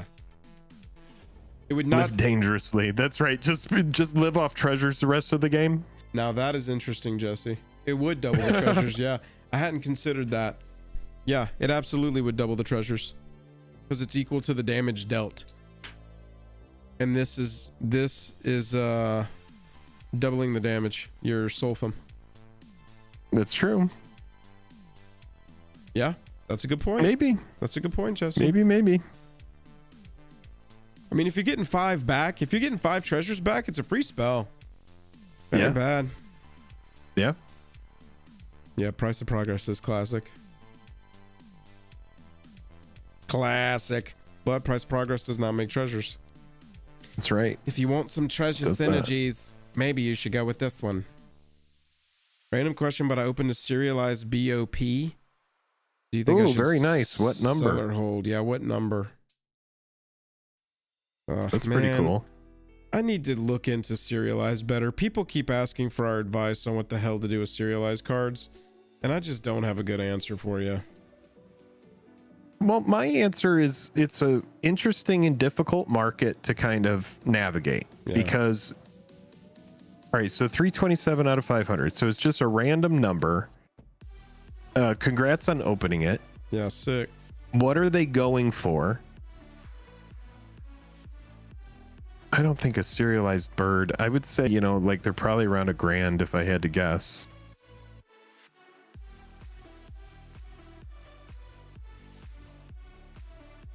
All right, so there's one for 700. So probably this is basically what you've got, yeah? That's basically it. There's some that are as high as 5K. What is the lowest? $1,000. $1,000. That's 700. There's one at 395 that has bids. Yeah, I got a 3-day left here. So there's one that's a buy it now for 700. Are there any completed listings on a bird?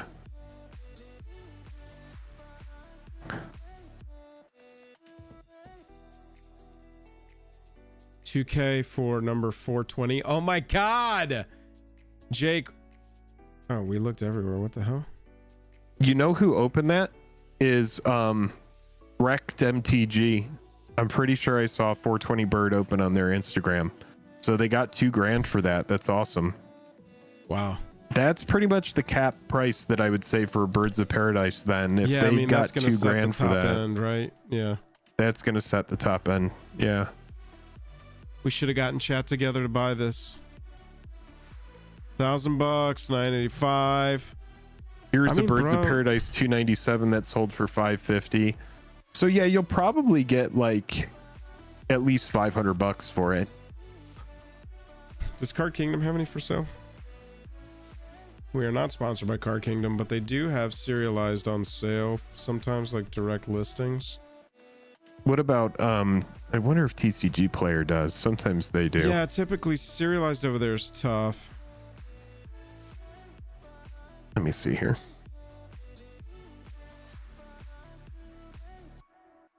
No, they don't. You can get a alpha bird for 4,200.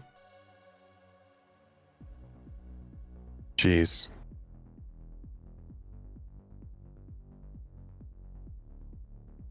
Yeah, I don't see any serialized on TCG Play. Oh no, I do.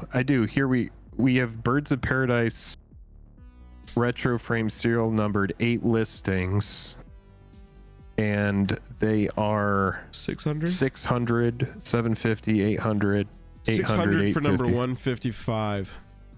Yeah, 600 for number 155. So, I mean, at the very least, you've got your floor and your ceiling there. Definitely above 500, definitely under $2,000 right now. It Yeah, really 420 is just for gonna... a green staple. Yeah. See, it's so hard with these, Jesse, because we don't have stuff like this. And so, what was the very first serialized stuff?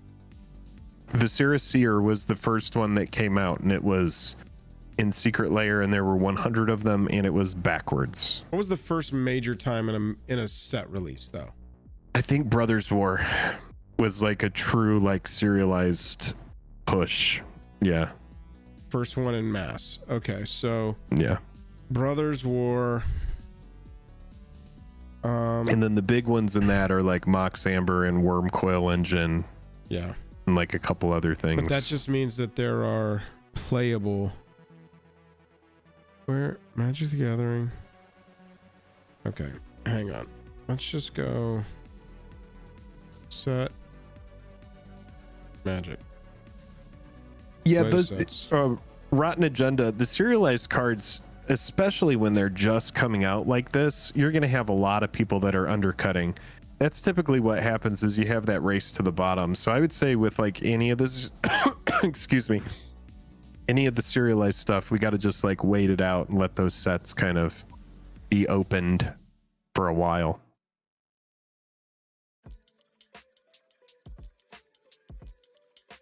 Retro frame artifacts. Here we go. Okay, so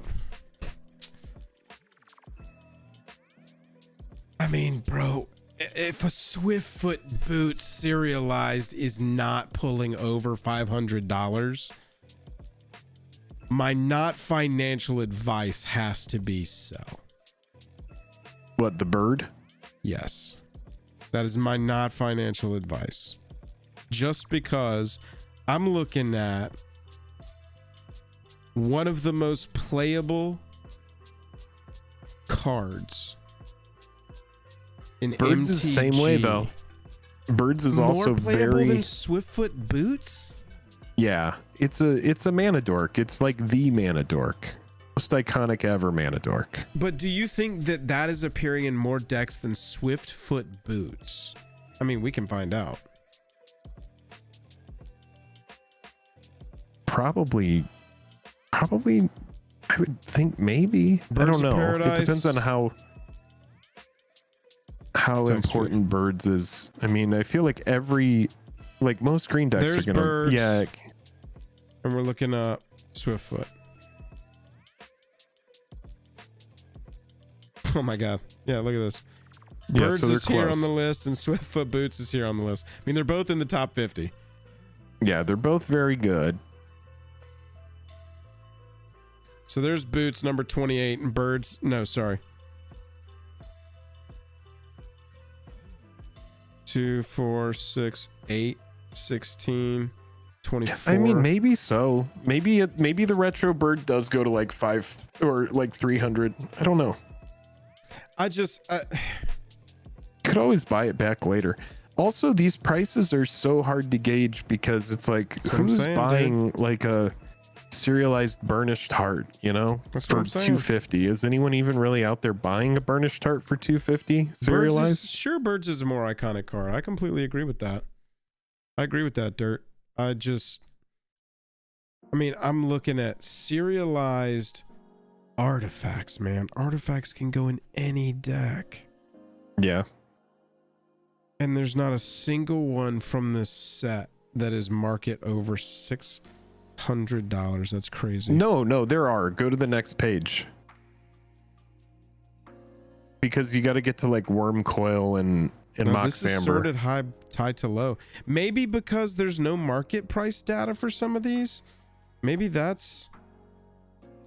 Oh, like there's no amber on the market. There's no worm coil on the market. I mean, you're right.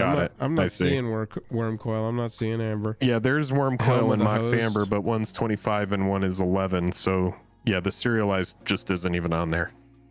Okay, that makes more sense. I was a little concerned about serialized. Yeah, you're right. There is no worm coil. There is no amber. There's no ether flux reservoir. I don't see that one either. Yeah. Okay, hang on. Hope you didn't sell yet. Let's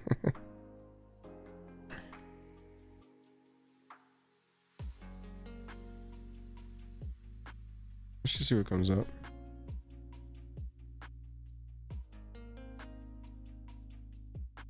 Let's just go here. There's a worm coil for $8.99. Under 1,000. Okay, so 600 for Mox Amber, rando number 236. Wow, that is a huge drop in price from where those ambers were early on. Charbelcher for 500, 278. This one looks suspicious though. 278, 278, 278. Finally sold. Did Cyclonic Rift get a serialized? I don't think it did. I don't think we've gotten serialized. Well, maybe did we get it in a? No, I don't think so. What was serialized in Ravnica? Oh no, serialized Cyclonic Rift was in Ravnica, the retro one. Absolutely. Yeah, that's very expensive. He's absolutely right. Not even on here. That's right.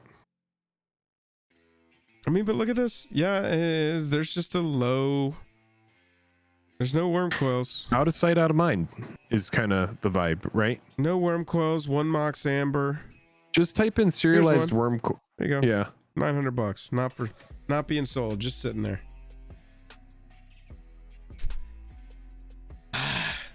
Anyway, Jesse, I hope that makes it clear. Thank you for asking your question. We went off there for a minute. I don't know. Serialized is tough, man. Yeah, it's just, for me, the thing that kind of holds me back on it is when it's like 500 of a card, you know? It's just, that's a huge number of that card. You're looking at 500 of one card and then multiple treatments, many treatments. I remember like Brothers War put like 35,000 serialized cards into circulation. Yeah. There's only so many like people that are like, whoa, you know, there's only 35,000 of those. Better get one, you know.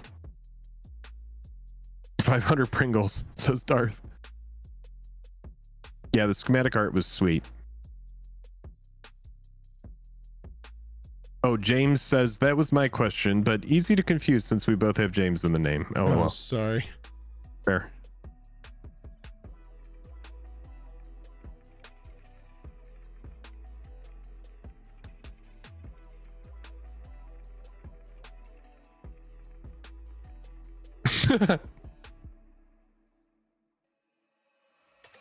And that's how you can tell we're wrapping up, folks. We appreciate everybody so much for hanging out tonight. I do want to say one more time that we do have a box of Karlov Manor that we are opening this Saturday, and we're giving all of it away. So come hang out with us on Whatnot. Make sure that you sign up for Whatnot if you haven't, because you're going to get a free $15. And when you spend it and make your first purchase on Whatnot, it's going to help out the channel. So we do appreciate you. So make sure you come hang out on Saturday. And we'll make sure to advertise that as well. Did you see that top rail grind? That was pretty good. That was pretty close. You like that? How about this? That was pretty good.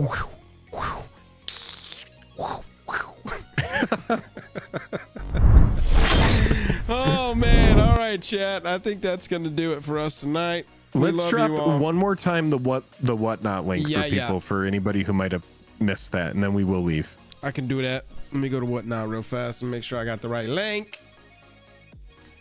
There we go. Saturday, 6:30 Pacific, 9:30 Eastern.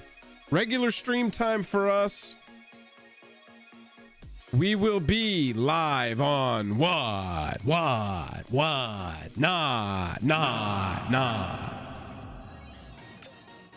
And we're going to have some cool things for sale. Not just, we're going to be giving away packs from a collector booster box of Karlov Manor, but we are also going to try and have some cool things for sale. Some cool little merchy things. So see y'all Saturday night. Have a good rest of your week.